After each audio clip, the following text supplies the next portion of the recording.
ਗੁਰਦੁਆਰਾ ਸਾਹਿਬ ਨੂੰ ਜਿਹੜਾ ਇੱਕ ਡੈਮੋਲੇਸ਼ਨ ਥ੍ਰੈਟ ਜਿਹੜਾ ਉਹ ਆਇਆ, ਇਹ ਪ੍ਰੈਂਕ ਕਾਲ ਸੀ? ਇਹਦੇ ਪਿੱਛੇ ਕੀ ਆ? ਇਹ ਕਿਹੜੇ ਪਾਸੇ ਵੱਲ ਨੂੰ ਗੱਲ ਚੱਲ ਰਹੀ? ਸੋ ਜਿਹੜਾ ਦਸ਼ਮੇਸ਼ ਕਲਚਰ ਸੈਂਟਰ ਹੈ ਜੀ, ਇਹ ਕੈਲਗਰੀ ਦੇ ਆਪਾਂ ਕਹਿ ਲਈਏ ਵੀ ਸਭ ਤੋਂ ਵੱਡੇ, ਸਭ ਤੋਂ ਪ੍ਰੋਮੀਨੈਂਟ ਗੁਰਦੁਆਰਾ ਸਾਹਿਬ ਹੈ। ਪਿਛਲੇ ਲੰਘਿਆ ਸ਼ਨੀਵਾਰ ਹੈ, ਉਹਨੂੰ ਦੁਪਹਿਰੇ ਕਰੀਬ 1 ਵਜੇ ਗੁਰਦੁਆਰਾ ਸਾਹਿਬ ਦੇ ਫੋਨ ਨੰਬਰ ਤੇ ਫੋਨ ਆਇਆ ਤੇ ਕੋਈ ਬੰਦਾ ਕਹਿੰਦਾ ਵੀ ਜੀ ਅਸੀਂ ਇੱਥੇ ਕੰਸਟਰਕਸ਼ਨ ਕਰਨੀ ਆ, ਤੁਸੀਂ ਗੱਡੀਆਂ ਮੂਵ ਕਰਾ ਦਿਓ, ਅਸੀਂ ਡੈਮੋਲੀਸ਼ਨ ਕਰਨੀ, ਅਸੀਂ ਪੱਟ ਪਟਈਆ ਕਰਨਾ। ਤੇ ਉਹ ਕਹਿੰਦੇ ਵੀ ਯਾਰ ਸਾਡੇ ਤਾਂ ਵੀ ਗੁਰਦੁਆਰਾ ਸਾਹਿਬ ਦੇ ਵਿੱਚ ਕੋਈ ਡੈਮੋਲੀਸ਼ਨ ਹੋਣੀ ਨਹੀਂ, ਵੀ ਤੁਸੀਂ ਕੀ ਗੱਲ ਕਰ ਰਹੇ ਹੋ, ਵੀ ਸਾਨੂੰ ਤੁਹਾਡੀ ਗੱਲ ਸਮਝ ਨਹੀਂ ਆ ਰਹੀ। ਇਹ ਜਦੋਂ ਕਨਫਿਊਜ਼ਨ ਜੀ ਹੋਈ ਤਾਂ ਉਹਨਾਂ ਨੇ ਜਿਹੜਾ ਆਪਣੇ ਚੇਅਰਮੈਨ ਨੂੰ ਕਾਲ ਫਾਰਵਰਡ ਕਰਤੀ ਤੇ ਕਿਹਾ ਵੀ ਤੁਸੀਂ ਉੱਥੇ ਗੱਲ ਕਰ ਲਓ। ਉਹ ਚੇਅਰਮੈਨ ਨੂੰ ਵੀ ਉਹ ਗੱਲ ਸਮਝ ਨਹੀਂ ਆਈ, ਕਹਿੰਦੇ ਵੀ ਕੋਈ ਸਕੈਜੂਲਡ ਤਾਂ ਕੁਛ ਹੈ ਨਹੀਂਗਾ, ਵੀ ਤੁਸੀਂ ਕੀ ਗੱਲ ਕਰ ਰਹੇ ਹੋ। ਤੇ ਜਿਵੇਂ ਉਹ ਗੱਲਾਂ ਦੀ ਗਹਿਮਾ ਗਾਮੀ ਦੇ ਵਿੱਚ ਫਿਰ ਉਹ ਬੰਦਾ ਕਹਿੰਦਾ ਵੀ ਤੁਸੀਂ ਇੱਥੇ ਆਊਟਸਾਈਡਰ ਹੋ, ਜਿਹੜਾ ਵੀ ਬੇਸਿਕਲੀ ਜਿਹੜੇ ਨਸਲੀ ਗਾਲਾਂ ਉਹ ਕੱਢਣ ਲੱਗ ਪਿਆ। ਆਪਾਂ ਵੀ ਜਿਹੜੀਆਂ ਵਿਤਕਰੇ ਵਾਲੀਆਂ ਗੱਲਾਂ ਵੀ, ਯਾਰ ਜਿਹੜਾ ਇਹ ਕੈਨੇਡਾ ਇਹ ਸਾਡਾ, ਉਰੇ ਤੁਸੀਂ ਆ ਕੇ ਗੰਦ ਪਾਤਾ, ਜਿਹੜੀਆਂ ਨਾਰਮਲ ਜਿਹੜੀਆਂ ਆਪਾਂ ਗੱਲਾਂ ਇੰਟਰਨੈਟ ਦੇ ਉੱਤੇ ਵੀ ਪੜ੍ਹਦੇ ਆ ਹਨਾ, ਤੇ ਵੀ ਅਸੀਂ ਡੈਮੋਲੀਸ਼ਨ ਕਰੂ ਲੈ ਕੇ ਆ ਰਹੇ ਹਾਂ, ਤੁਸੀਂ ਇੱਥੋਂ ਬੰਦੇ ਕੱਢ ਲਓ, ਅਸੀਂ ਸਾਰਾ ਤੁਹਾਡਾ ਸਟਰਕਚਰ ਹੈ ਉਹਨੂੰ ਡਿਮੋਲਿਸ਼ ਕਰ ਦੇਣਾ, ਅਸੀਂ ਉਹਨੂੰ ਢਾਹ ਦੇਣਾ। ਪਰ ਉਹ ਫੋਨ ਕੱਟਤਾ, ਫਿਰ ਉਹਨਾਂ ਨੇ ਪੁਲਿਸ ਨੂੰ ਰਿਪੋਰਟ ਕੀਤੀ ਤੇ ਪੁਲਿਸ ਨੇ ਆ ਕੇ ਜਿਹੜੀ ਸਾਰੀ ਹੈ ਰਿਪੋਰਟ ਦਰਜ ਕੀਤੀ ਹੈ।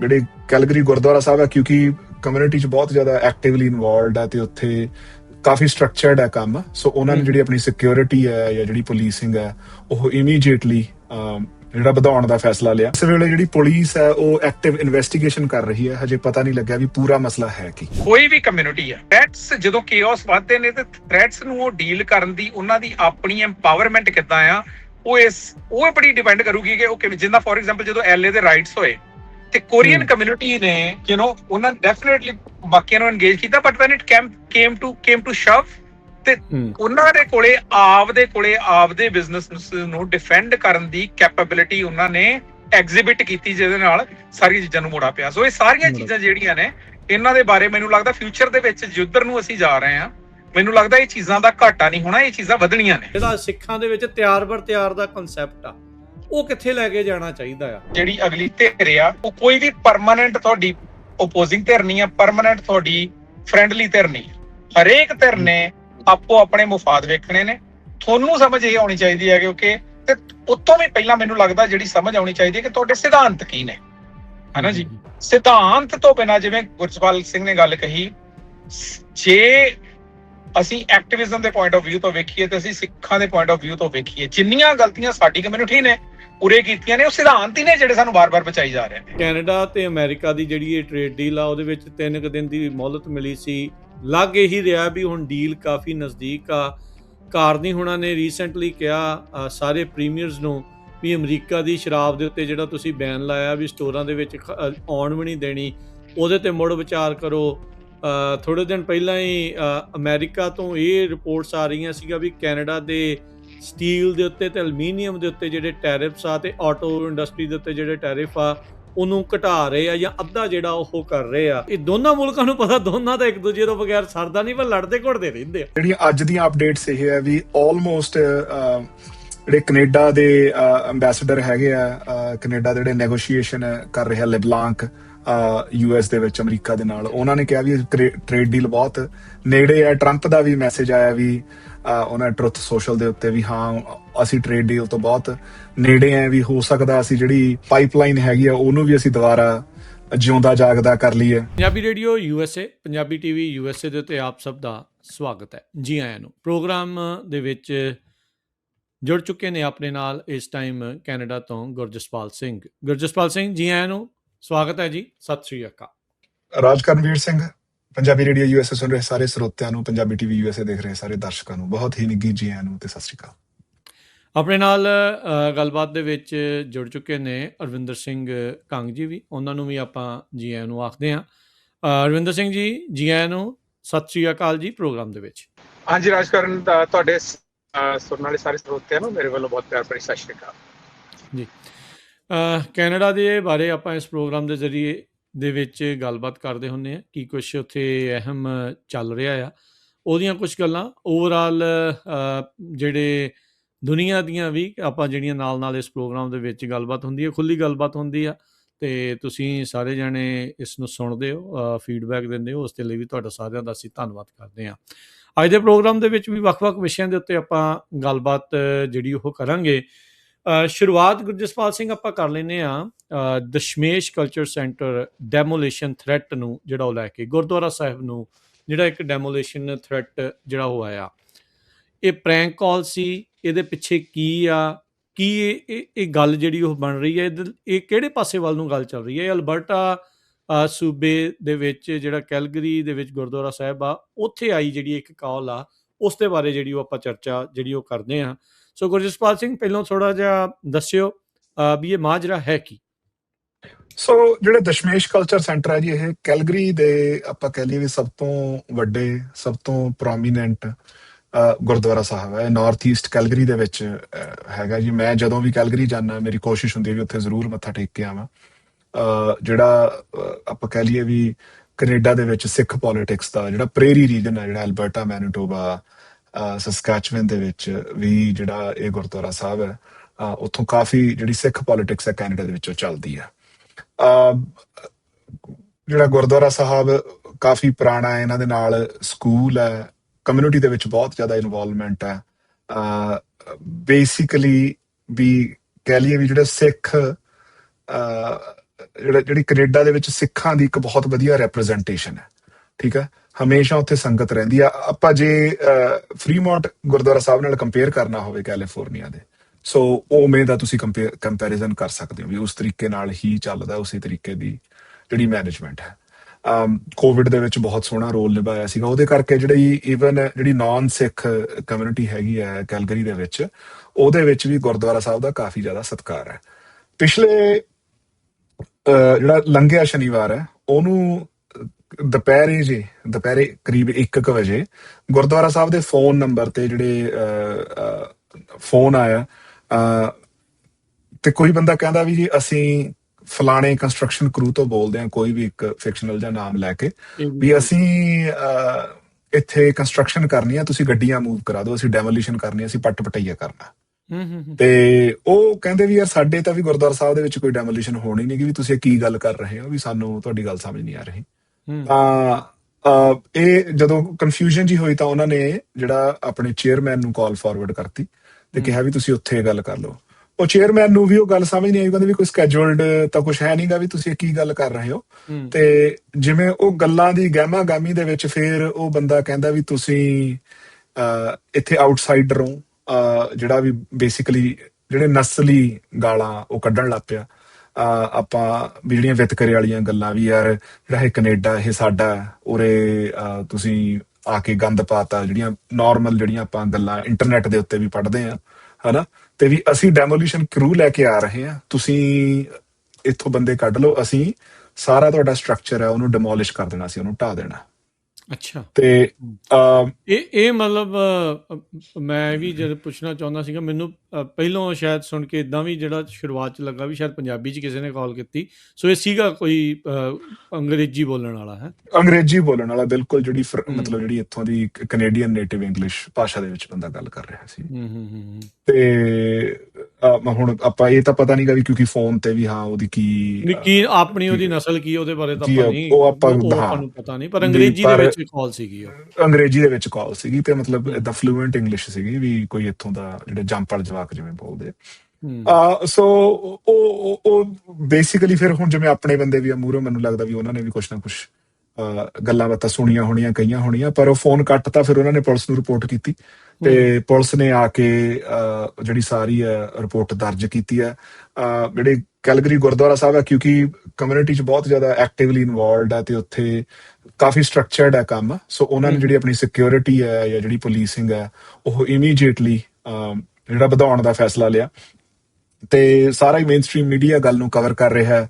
ਅੱਜ ਕੈਲਗਰੀ ਦੇ ਮੇਅਰ ਦਾ ਵੀ ਬਿਆਨ ਆਇਆ, ਉਹ ਕਹਿੰਦੇ ਵੀ ਮਤਲਬ ਜਿਹੜੀ ਸਿੱਖ ਕਮਿਊਨਿਟੀ ਹੈ ਵੀ ਇਹ ਬਹੁਤ ਬੈਕਬੋਨ ਹੈ ਜਿਹੜੀ ਇਸ ਸ਼ਹਿਰ ਦੀ ਹੈ, ਵੀ ਜਦੋਂ ਵੀ ਕਿਤੇ ਵੀ ਕਿਸੇ ਜਗ੍ਹਾ 'ਚ ਲੋੜ ਹੁੰਦੀ ਹੈ, ਜਿਹੜਾ ਕੈਲਗਰੀ ਦੀ ਸਿੱਖ ਕਮਿਊਨਿਟੀ ਹੈ ਜਾਂ ਗੁਰਦੁਆਰਾ ਸਾਹਿਬ ਆ ਉਹ ਖੜਦਾ, ਚਾਹੇ ਉਹ ਕੋਵਿਡ ਰਿਲੀਫ ਹੈ ਜਾਂ ਕਿਤੇ ਅੱਗਾਂ ਦਾ ਮਸਲਾ ਹੈ ਜਾਂ ਕਿਸੇ ਨੂੰ ਵੈਸੇ ਹੀ ਰਾਸ਼ਨ ਪਾਣੀ ਚਾਹੀਦਾ, ਉਹਦੇ ਬਾਰੇ ਉਹਨਾਂ ਦਾ ਬਿਆਨ ਆਇਆ।